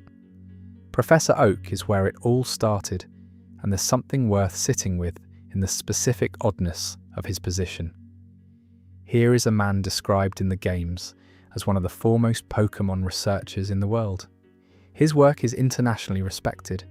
He has presumably produced papers, attended conferences, trained students. He lives in Pallet Town, which consists of 2 houses, a laboratory, and a road. He keeps an unknown number of Pokemon in a field behind his lab, and he gives starter Pokemon to 10-year-olds. This last part the games treat as entirely self-evident, but looked at with fresh eyes for a moment. A preeminent scientist distributes young children into the wilderness with a mission to document wildlife. The Pokédex is, essentially, outsourced fieldwork. Oak is using every trainer as a research assistant and doesn't appear to pay them for it. The theory that has circulated for years, that the player's absent father is actually the local professor, has more or less been acknowledged as intentional in various interviews over the years. The father is almost never there. The professor is always there. He knows your mother. He looks out for you. He provided the means by which you could leave, and he keeps track of how you're doing. Whether this reads as "this is the canon law" or "this is a recurring thematic choice the designers kept making" is probably a question without a clean answer, but the pattern holds across enough games to feel deliberate. The tree naming convention in the English localizations, oak, elm, birch, rowan, juniper, sycamore, is one of those decisions that reveals how carefully the Western teams thought about maintaining internal coherence. The Japanese originals also use plant-based naming systems. The English team adapted this into trees as a consistent logic and ran with it. Kukui in Alola is named after the kukui nut tree, the state tree of Hawaii. Magnolia in Galar is the magnolia. The system holds for over 20 years, and then quietly doesn't in Paldea. Sycamore is Carlos's professor, and is, I think it's fair to say, the most aesthetically self-possessed professor in the series. He works out of Lumiose City, the Paris equivalent. He's tall, he has a scarf, he challenges you to a Pokemon battle almost immediately upon meeting you, which no other professor does. He seems genuinely pleased with how his life has turned out, in a way that the other professors don't quite project. There's a melancholy thread in more recent games around the professor's trajectories. Magnolia in Sword and Shield is elderly, semi-retired, her granddaughter taking on many of her public-facing duties. Sada and Turo in Scarlet and Violet are central to a storyline I won't fully explain here, but which doesn't end particularly well for either of them, and which reframes the game's entire narrative once you understand what's actually happening. It's a darker note than the series usually strikes, and it caught quite a few players genuinely off guard. What I find consistent across all the professors, despite everything else varying, is the quality of patient, unhurried attention they project. They are never rushed. They take the player, a child, seriously as a participant in scientific work. In a world where children are sent off alone at 10 years old to walk hundreds of miles through wilderness and fight strangers, the professor is the figure who believes, apparently without reservation, that this child can handle it. That's a specific kind of faith that seems worth noticing. Kukui, by the way, wears a lab coat with nothing on underneath it throughout all of Sun and Moon. The game never explains this. It never even appears to notice it. He just wears the open lab coat and no shirt for the entirety of the game, as if this is a perfectly normal decision that requires no comment. I've spent more time than I'll admit thinking about whether this says something about Alalan culture, about Kukui specifically, or whether it was just a design decision that nobody thought to question after a certain point. There's no satisfying conclusion. The coat remains open. Professor Burnett, who appears in Black 2 and White 2 before becoming a recurring presence in Sun and Moon, researches the ultra wormholes, the dimensional rifts that connect the Pokemon world to other dimensions. She and Kukui eventually marry, which is one of the warmer subplots in the series. They seem genuinely happy with each other, which isn't something games always bother to establish, and the games don't make a production of it. They're just together. Colress, a researcher in Black 2 and White 2 who functions as a quasi-antagonist, is studying the power within Pokemon and how to fully realize it. He's not malicious exactly. He's a scientist more interested in the question than in the implications of the answer, which is a specific and fairly recognizable kind of person. He reappears in later games in ways that suggest he's still working on the same question.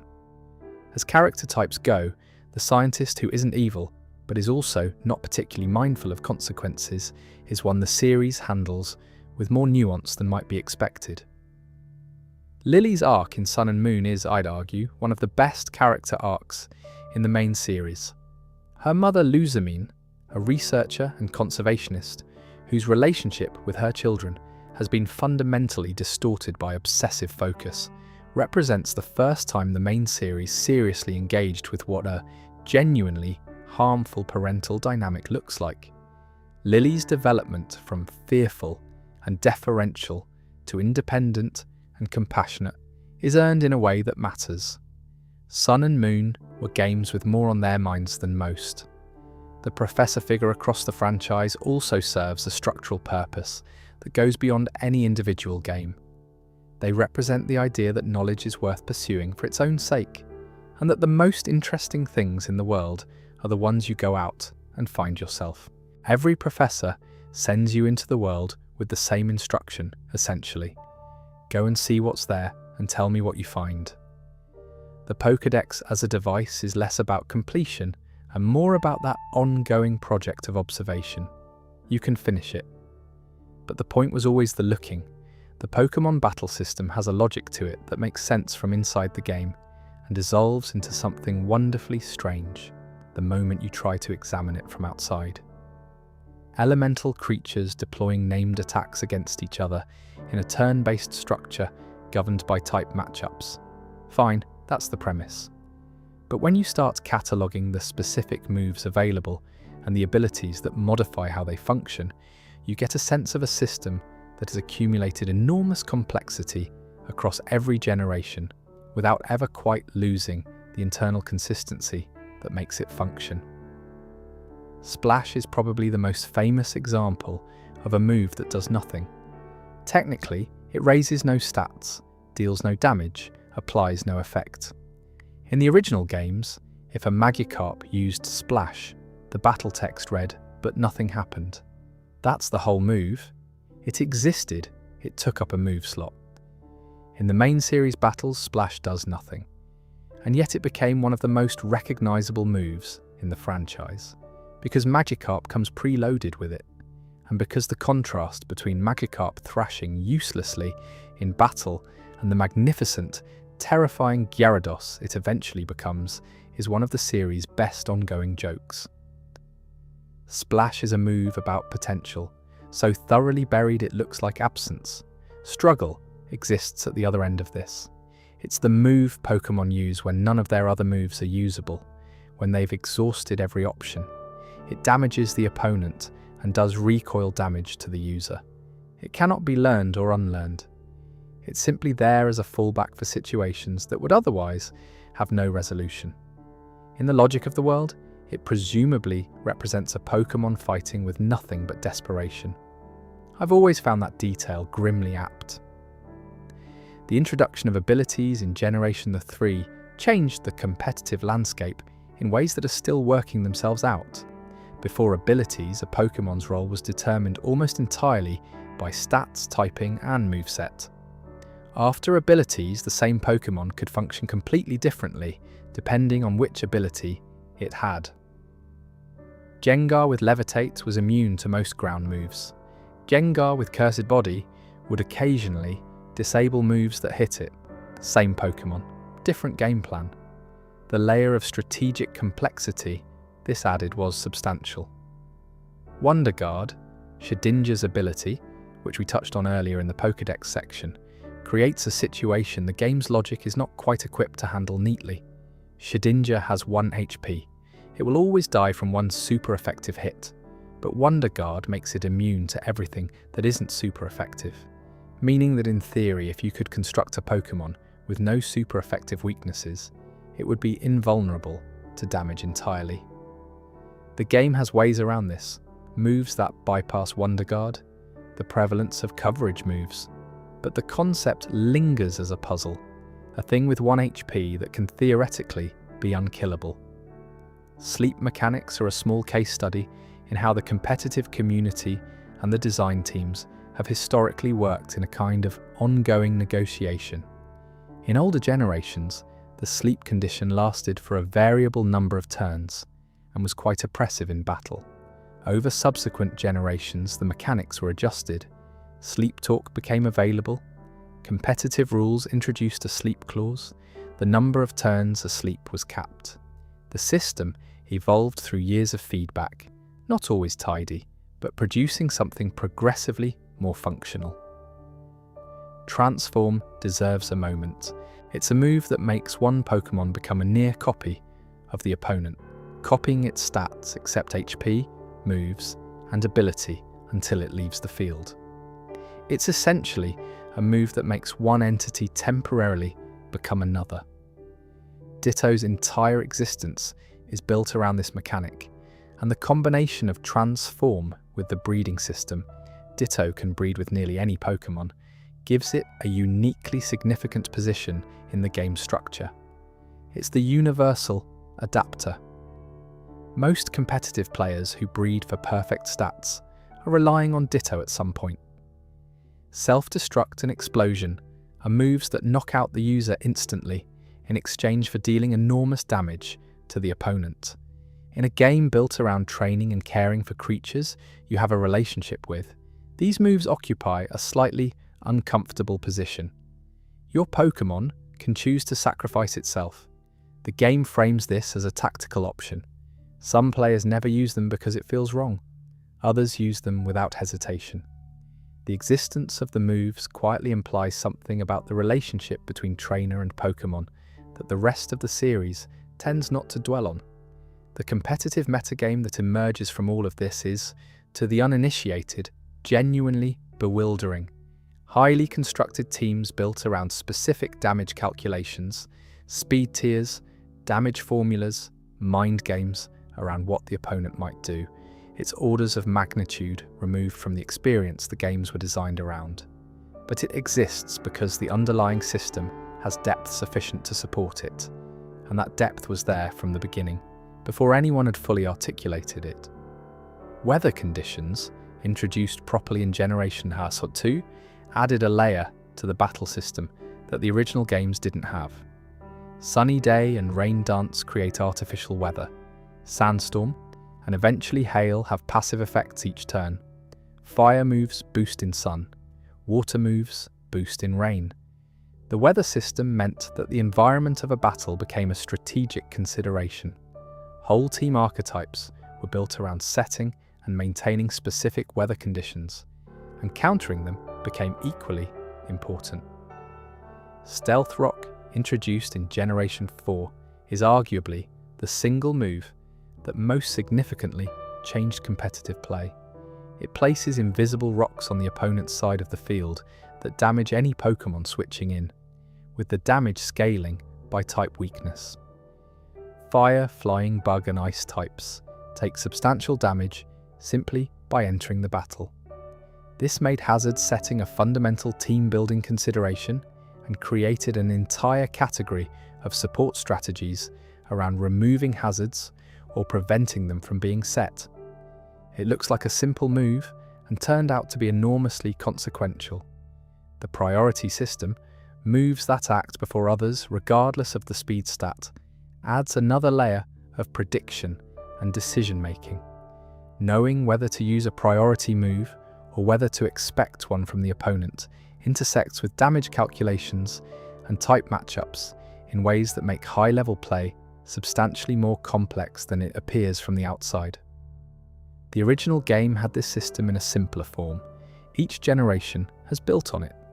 The way the type chart has evolved across generations is a record of the design team's responses to balance problems and unintended consequences. Psychic type was extremely overpowered in Generation 1, few effective counters, incredibly strong moves, and the best Pokémon in the game being Psychic type. The introduction of Dark and Steel types in Generation 2 was specifically intended to address this, and it worked. Fairy type, introduced in Generation 6, addressed the dominance of Dragon types in competitive play.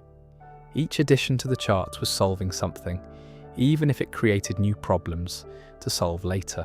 The evasion and accuracy system, moves and items that affect how likely attacks are to hit, has been one of the more contentious aspects of the battle system since the beginning. A strategy built around making yourself nearly impossible to hit is, to many players, less satisfying to play against than one built around raw power or strategy. The competitive community has adopted rules limiting evasion moves in organised play. The tension between what's mechanically possible and what's considered acceptable in competitive contexts is a thread that runs through the whole history of the game. A substantial portion of the Pokémon roster is drawn from Japanese folklore, mythology, and creature traditions that most Western audiences have never encountered in any direct way. These connections aren't obscure Easter eggs, they're the actual source material, and knowing them changes how the Pokémon feel. They stop being invented and start being rooted. The Kitsune is probably the most prolific single source. The Kitsune is a fox spirit from Japanese folklore, intensely intelligent, long-lived, and capable of great wisdom or great mischief, depending on the individual. The most powerful Kitsune are those with 9 tails, accumulated over hundreds or thousands of years of existence. Ninetails maps directly onto this. It's a fox Pokémon with 9 golden tails, and the Pokédex entries are full of the specific qualities the folklore attributes to 9-tailed foxes. The entries note that it can live for 1,000 years, that each of its tails holds a different mystical power, and most specifically, if you grab one of its tails without permission, the Kitsune's curse will remain upon you for 1,000 years. This is essentially a direct transcription of Kitsune folklore, the fox spirit's power over human fate, the consequence of disrespect. Ninetails is inspired by Kitsune mythology. It is Kitsune mythology, given a Pokémon design. Jirachi is one of the more precisely referenced mythological connections in the franchise. The Wish Pokémon, said to wake from 1,000-year sleep to grant wishes, specifically for 7 days. This maps directly onto the Tanabata Festival, a real Japanese celebration held on July 7th each year, based on the legend of 2 star-crossed lovers who can only meet briefly once a year across the Milky Way. The number 7 and the date appear in Jirachi's lore in ways that make the connection explicit rather than implicit. The Magikarp and Gyarados line is drawing from Chinese mythology as much as Japanese. The koi fish appears in a Chinese legend that says a koi who swims upstream and successfully leaps over a waterfall called Dragon Gate transforms into a dragon. The image of something ordinary becoming extraordinary through persistence is woven into that myth, and it's woven into the Magikarp-Gyarados dynamic with unusual directness. Magikarp is explicitly useless, weak, flailing, the subject of embarrassment. Gyarados is explicitly terrifying. The transformation is the entire point of the line. It's the same story.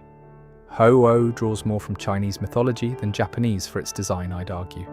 It's described as a rainbow phoenix, which in Western thought would immediately invoke the Greek phoenix, the bird of fire and rebirth. But the specific visual design of Ho-Oh, with its multicolored plumage and its association with harmony and renewal, maps better onto the Feng Huang, the Chinese phoenix, associated with virtue, balance, and the south. Where the Greek phoenix dies and is reborn in fire, the Feng Huang is more a symbol of cosmic equilibrium. Ho-Oh's role in the Johto mythology, descending to restore life to 3 Pokemon who died in a fire, then waiting for someone worthy to meet it, aligns with the Feng Huang's character. Ghost-type Pokemon draw heavily from the yokai tradition, the diverse, sprawling category of spirits, supernatural creatures, and presences that populate Japanese folklore. Yokai range from terrifying to benign to genuinely comedic, and the design team has worked through this material with evident enthusiasm. Phantump is one of the more straightforwardly moving of these. It's a small stump with a twisted branch as a body, floating above the ground. The Pokédex entry is quite plain about it. It's the spirit of a child who got lost in the forest and died, now possessing an old tree stump. The child never found the way out. They're still there, wandering in the woods, attached to the shape of something rooted and immovable. This is classical yokai territory, the spirit of someone who died with strong attachment to a place, unable to move on. The design is small and actually rather sweet-looking, which makes the backstory hit differently than it would if it appeared threatening. Mewtwo exists in a different tradition entirely. The Western Promethean myth, the warning about science overreaching. The creation of life from existing life, the creature turning against its creator, the theme of achievement without ethical consideration. The first Pokemon film makes this explicit. Mewtwo was created in a laboratory from the DNA of Mew, subjected to experimentation, and developed an enormous resentment toward the humans who made it. It's essentially Frankenstein, translated into a children's animated film, and it works because it's sincere about the premise rather than treating it as a backdrop for action sequences. Mewtwo in those early games also happened to be the strongest Pokemon by base stats, making it essentially unbeatable in casual play, which adds a second layer to the myth. The created thing surpasses its creators completely, and then asks the question of what it should do with that superiority. That combination of immense power and genuine existential crisis is what made Mewtwo the first genuinely compelling figure in the franchise, and what keeps it interesting decades later. The Sinnoh legendaries of Raikou, Entei, and Suicune don't map to specific single folkloric figures, but the concept of fundamental forces of nature distributed into distinct beings, wind, fire, thunder, has roots in Shinto animism, where natural phenomena are understood as having distinct spiritual presences. The idea that these forces were once living creatures who died in disaster and were reborn as embodiments of the elements that killed them is a specifically poignant version of that tradition. Arceus itself, as the original one who created existence with its 1,000 arms, is doing something in the tradition of creation mythology that's broad enough to resonate across multiple cultures. The single primordial entity, the act of creation, as an act of sacrifice or effort, the creator subsequently at rest.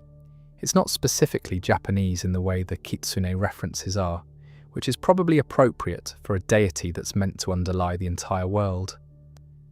The Miko tradition, in Shinto, shrine maidens associated with Shinto shrines, depicted with distinctive red and white garments, appears in Pokemon designs more than is often noticed.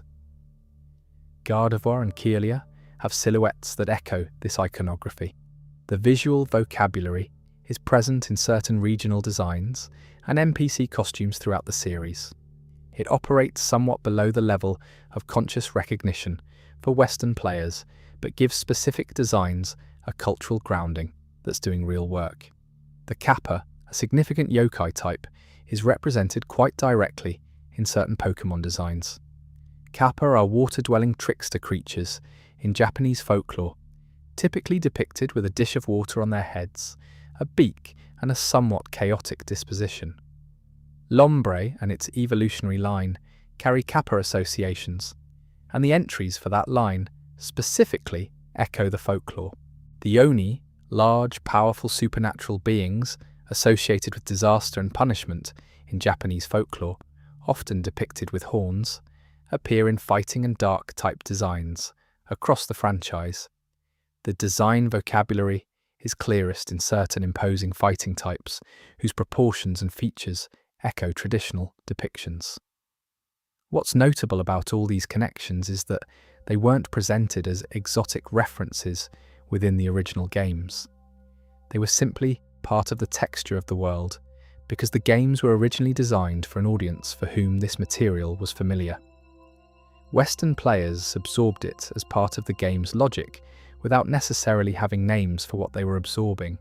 In that sense, the folklore transmits whether or not the recipient knows its source. The Tengu, another significant yokai category, appears in bird-type Pokemon designs with varying directness.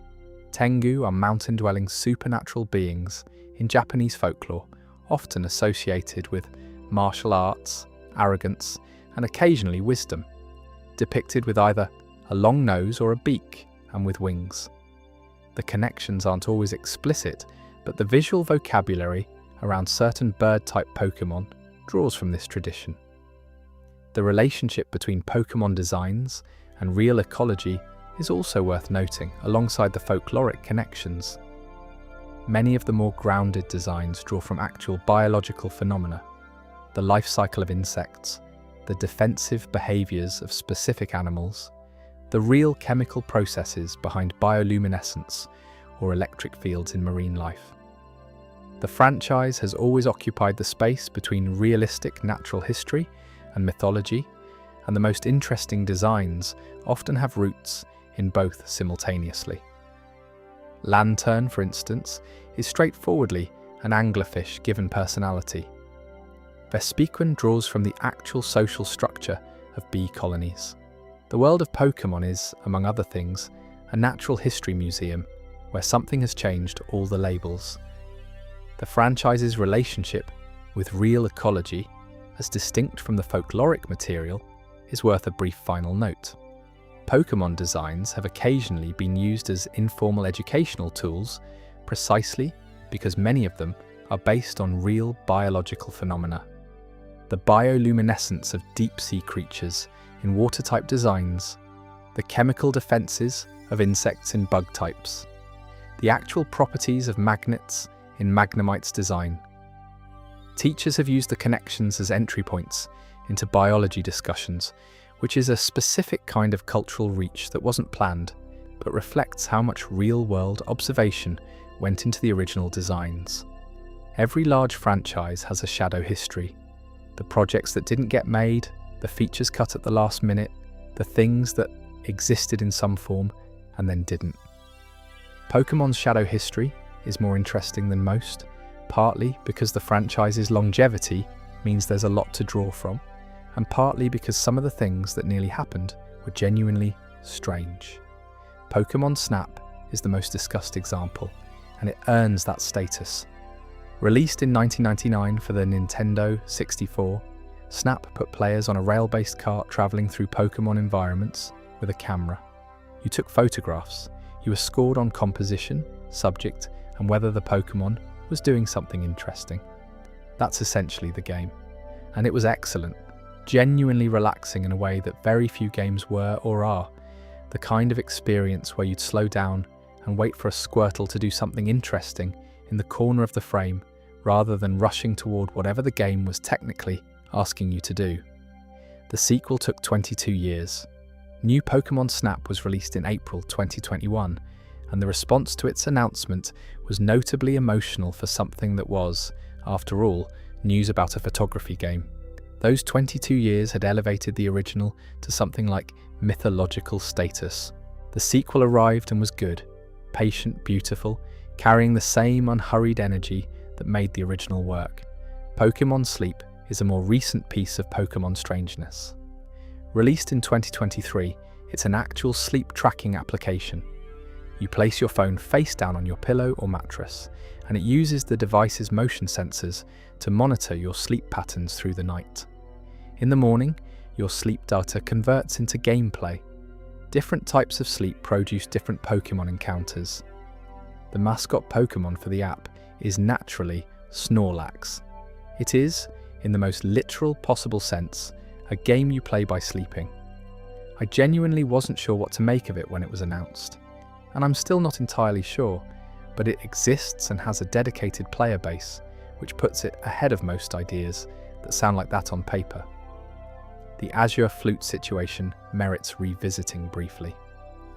Diamond and Pearl were released in 2006 and included a full, complete, tested encounter with Arceus, accessible through an event item called the Azure Flute that would play out at Spear Pillar.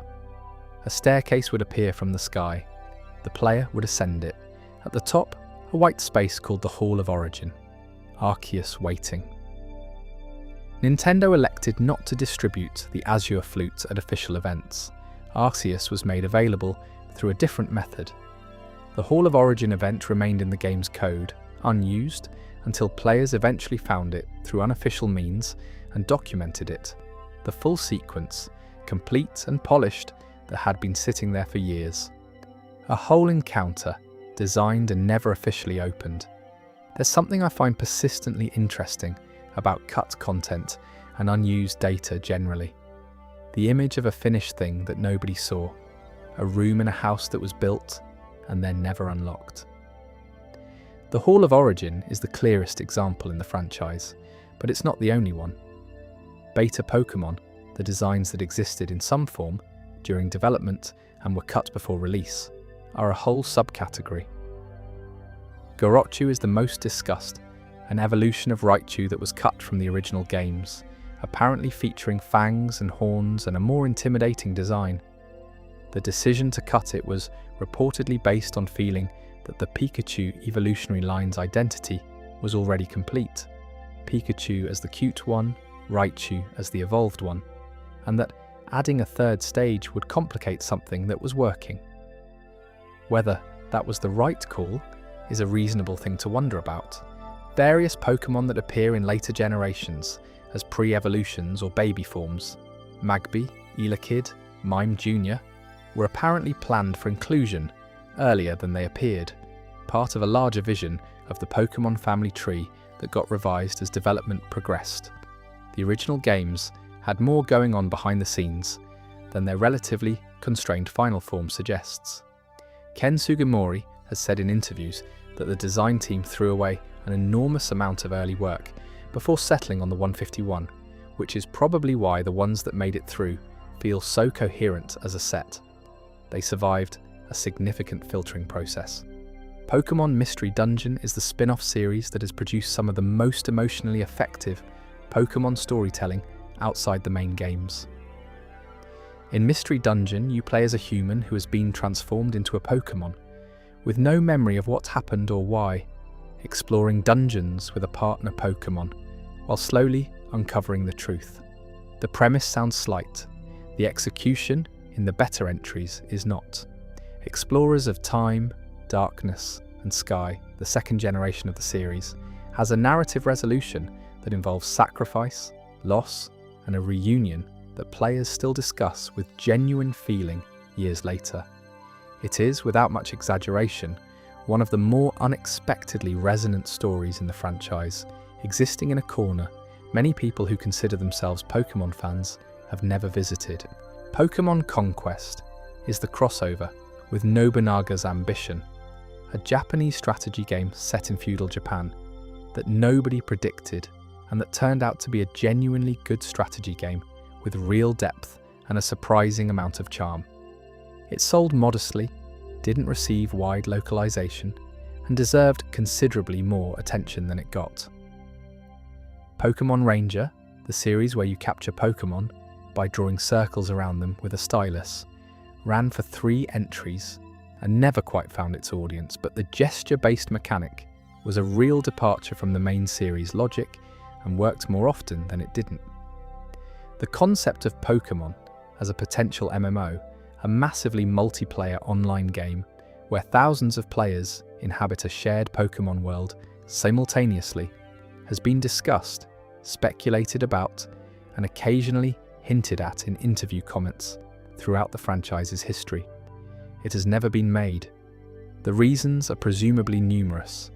The challenges of balancing a Pokémon economy at scale, the question of how rarity would work when everyone has access to everything, the difficulty of maintaining the feeling of personal journey in a shared, persistent world.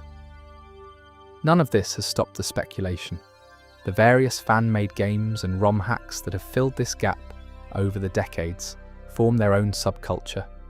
Some of the more ambitious fan projects have created entirely new regions, new Pokémon, new mechanics, drawing on the base games while building something genuinely new. The legal situation around these projects is complicated. Nintendo and the Pokémon Company have occasionally taken action against fan projects that cross certain lines, while others have existed for years without intervention. The creative energy that's gone into fan-made Pokémon content is one of the better indicators of how deep the attachment to the franchise runs. The fact that Pokémon has never made an open-world MMO, despite decades of fan requests and the obvious commercial logic, might actually be the right decision. The thing that makes the Pokémon journey meaningful is its personal quality, the team you chose, the routes you took, the specific Pokémon you caught in that specific location.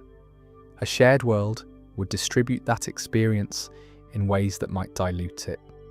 The single-player journey, where you are genuinely the protagonist of your own story, may be worth protecting, even at the cost of what a multiplayer world could offer.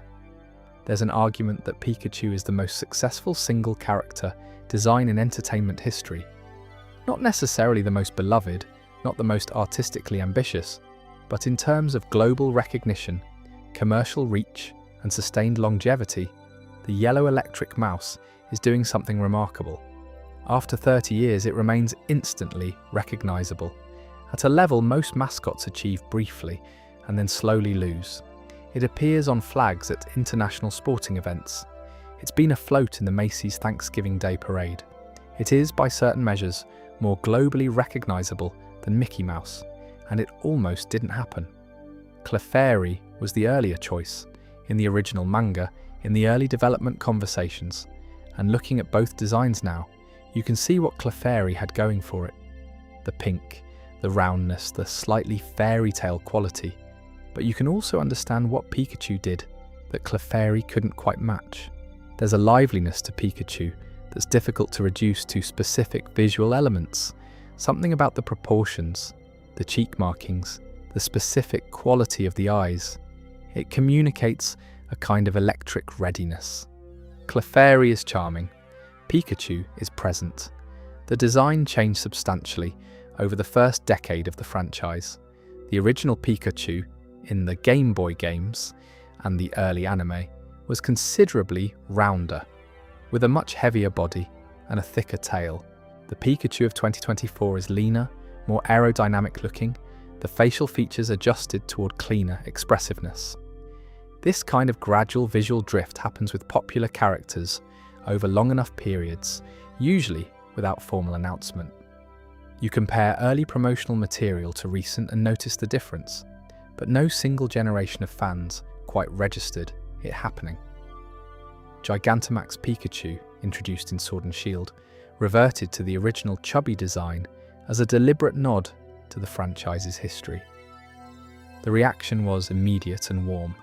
People who had grown up with the early games and the original anime recognized it at once, and there was something genuinely touching about the acknowledgement that the franchise remembered what it had been and thought it was worth showing again. Pokémon Yellow, released in 1998, is the most direct expression of Pikachu's particular relationship with the franchise. Yellow was designed around the anime aesthetic. The player begins with Pikachu as a starter, which follows behind the player character on the overworld. There's a friendship mechanic specific to this Pikachu. It displays different expressions depending on how much it likes you, and its happiness does not affect whether it cooperates in battle. This was over half a decade before Nintendo's made following companions a selling point in their own right. Yellow's Pikachu, shuffling along behind you and making sounds of approval or mild displeasure when you talk to it, was an early version of a very specific emotional lever. The feeling of being noticed and cared about by a virtual companion. Ash's Pikachu in the anime was deliberately kept at a lower power level than the game's Pikachu would suggest, in order to maintain the dynamic of the series. Ash sometimes loses to Pokemon that his Pikachu should theoretically handle easily. This was a decision made early in production and maintained throughout the original series. If Ash's Pikachu were as powerful as the games implied, the show would lose the tension that made it work.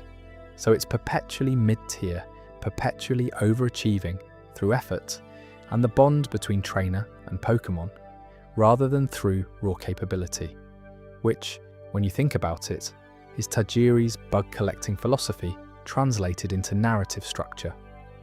The joy was always in the relationship, not in the superiority. The Pikachu Illustrator card, touched on in the trading card section, is worth noting here in a different context. The fact that the most valuable card in the game's history features Pikachu with a pencil in its hand, making art, feels somehow right. It's the mascot doing the thing that the franchise itself does, turning observation into creation, turning a personal vision into something that other people can share. The illustration is charming and simple. Pikachu in an artist's studio, something bright in the pencil it holds. The Japanese text explaining that this card commemorates the winners of an art competition for young illustrators. The most expensive card in the world is a thank you note to some children who drew good pictures. I don't have a satisfying analytical conclusion to offer about this. I just find it very good.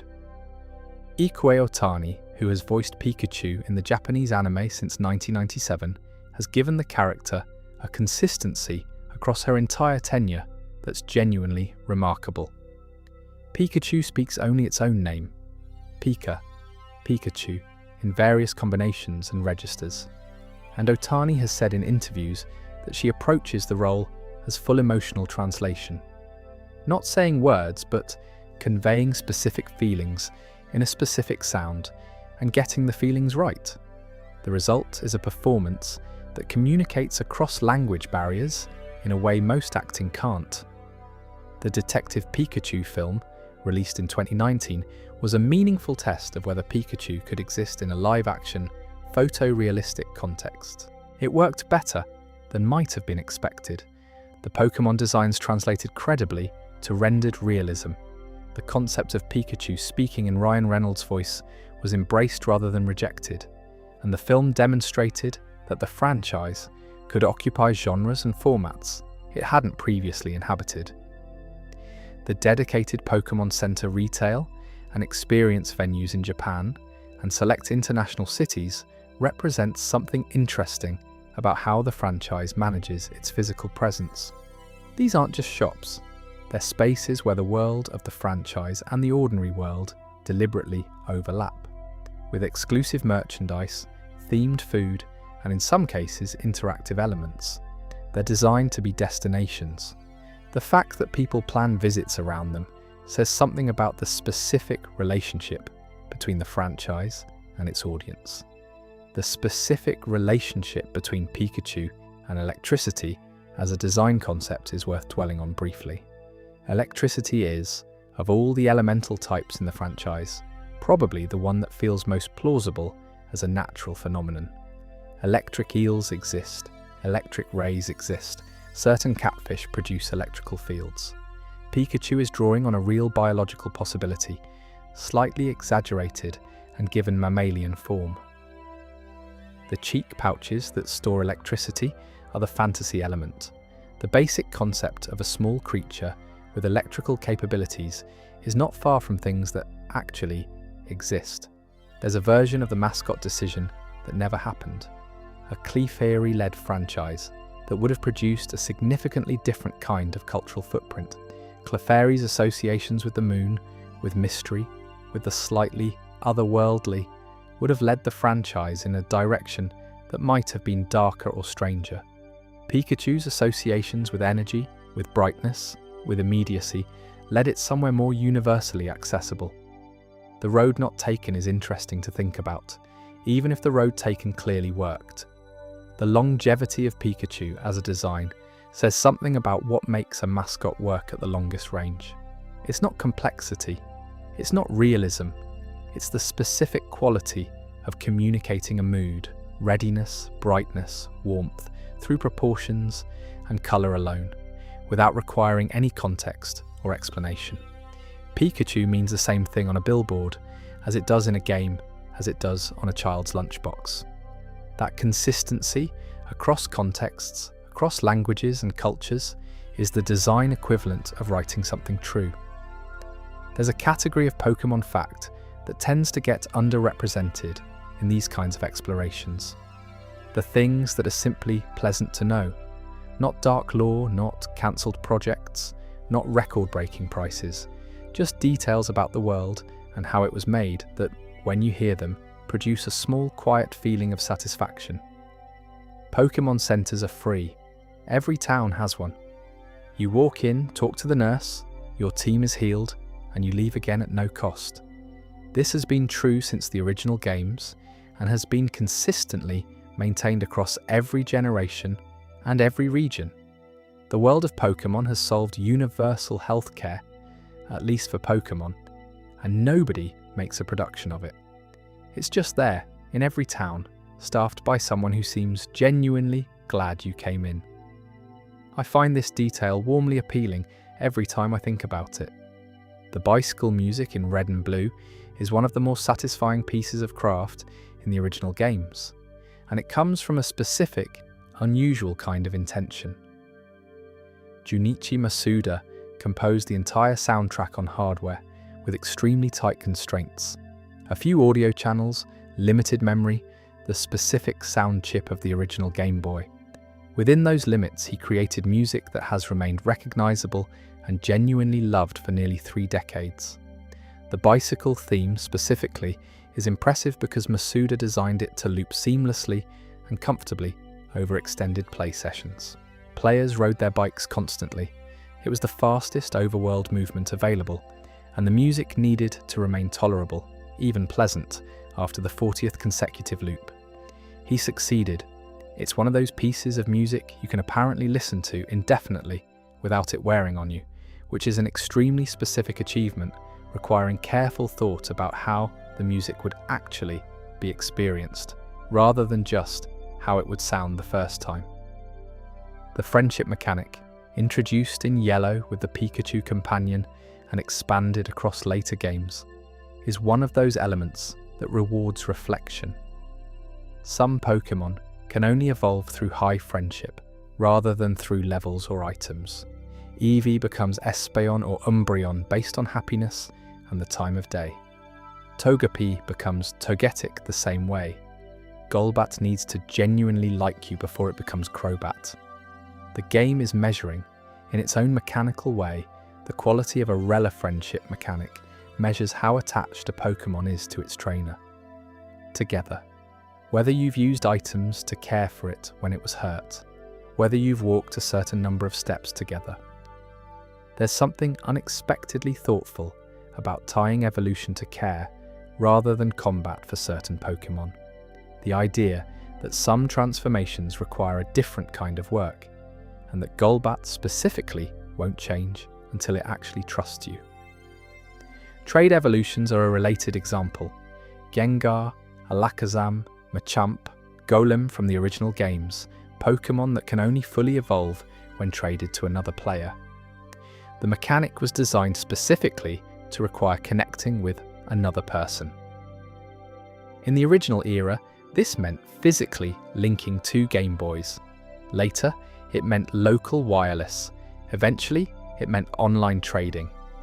The mechanic has remained through every generational update, even though it's easier now than it ever was. The design intention was there from the beginning. To evolve these Pokémon, you needed someone else. You couldn't do it alone. This is one of the most direct expressions of Tajiri's original vision. Bugs crawling between Game Boys. The franchise built around communication and connection, not just competition. The trade evolution is a small functional mechanism that encodes that philosophy into the game's actual requirements. The berry ecosystem, which most players have never properly engaged with, exists in considerable depth in the background of every game from Generation 3 onward.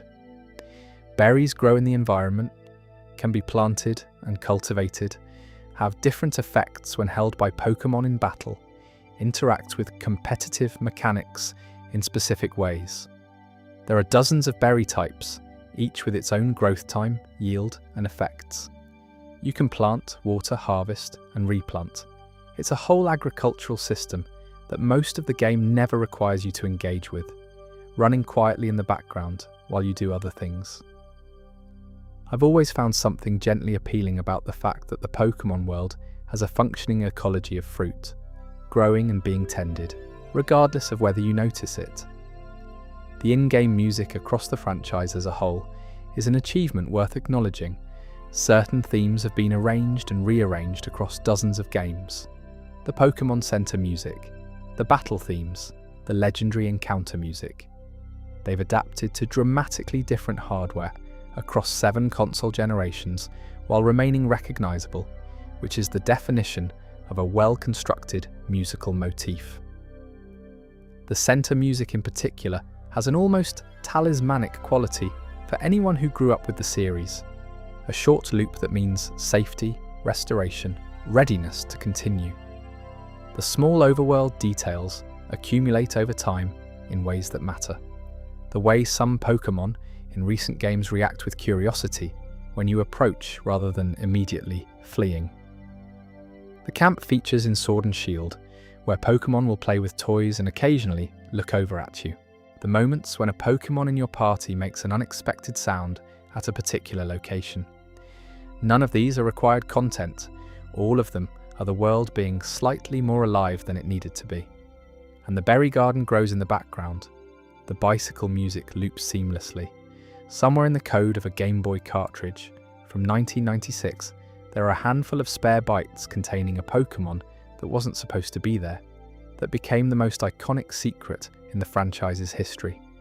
The day and night cycle, introduced properly in Gold and Silver, fundamentally changed the texture of the game world. Certain Pokémon only appeared at night. Certain events only happened in the morning. NPCs you'd met during gameplay would call your phone at different times of day. The world became a place that continued existing whether you were playing or not, which is a small technical feature, and a very significant experiential one. Secret bases in Ruby and Sapphire, and their expanded return in Omega Ruby and Alpha Sapphire, are one of the series' most purely delightful features. You could find a hollow in a large rock, a gap in a dense hedge, or a particular tree anywhere in Hoenn and turn it into your own customizable space. Furniture, decorations, Pokémon dolls, a team of Pokémon the base's owner left for visitors to battle. No competitive value, no narrative purpose, completely wonderful. The NPC dialogue in Pokémon Black and White is worth noting specifically. Several characters have full lines of dialogue that change and develop across the game as you speak to them multiple times. Most players never see this because most players speak to NPCs once. But the writers put complete character arcs into the background of the game, for anyone patient enough to revisit. It's a kind of generosity that's easy to miss and interesting. The music of Pokémon Gold and Silver, composed primarily by Goichi Nose and Junichi Masuda, made characteristic use of the 4-channel sound hardware shared by the Game Boy and Game Boy Color. Boy Color. The Goldenrod City theme, the National Park theme, the Ecruteak City theme. These were significant steps forward from the original games and have remained among the most beloved pieces of music in the franchise. The National Park theme in particular, with its slow pastoral quality, has been arranged and reused in ways that suggest the team knew they'd created something worth returning to. The sound design of Pokémon cries, each creature's distinctive sound when it enters battle, has been one of the more technically interesting aspects of the franchise's history. The original cries were generated from a small set of bass sounds, modified by pitch and length parameters. Some of the stranger cries, particularly among the original 151, are the result of extreme manipulation of these bass sounds, stretched, pitched down, layered. The cries of Pokémon like Charizard and Gengar are immediately recognizable, despite being produced from extremely limited raw material. The small sounds of daily life in the Pokémon games, the chime when you save, the sound of walking through tall grass, the specific noise when you open your bag, accumulate across years of play into something that functions almost like a personal soundtrack. These sounds become associated with specific memories: the room you played in, the time of year, what you were doing in your life when you were spending your afternoons in Johto or Sinnoh. The franchise's sound design is doing more emotional work than it's usually given credit for. The Pokémon world has accumulated, over time, an internal consistency that goes well beyond what the games technically require. The berry ecosystem, the professor naming system, the type chart's evolution, the regional mythologies, the Pokédex entries' cumulative portrait of a natural world running alongside our own, all of this has been built and maintained and added to by many different teams across many different generations, and it coheres. That coherence is the franchise's quietest achievement, and the thing that keeps drawing people back to it long after they expected to have moved on. We've been going for a while now, and I feel like we've only really scratched the surface, which is perhaps the most honest thing I can say about Pokémon as a subject. The longer you spend with it, the more it keeps expanding. There's the competitive scene and its evolving meta. There are the mysteries of the internal game timelines, which dedicated fans have spent enormous effort mapping and reconciling. There are the designs that draw from traditions we haven't touched at all. There are the spin-off games, the films, the manga, the music.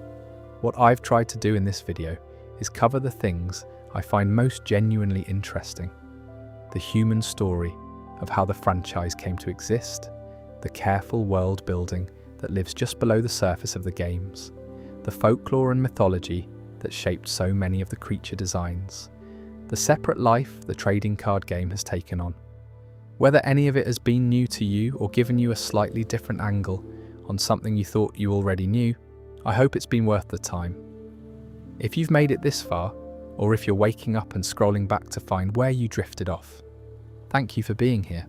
These longer, quieter videos are the ones I most enjoy making, and the fact that there are people who find this kind of thing useful for winding down is a very good reason to keep going. There'll be more in this series. I'm planning to spend time with the anime's full history in more detail at some point, and something on the competitive meta and how it evolved over the years. Possibly something on the spin-off games specifically, the ones that took the franchise somewhere unexpected and occasionally somewhere brilliant. But that's for another time. For now, that's it. Sleep well.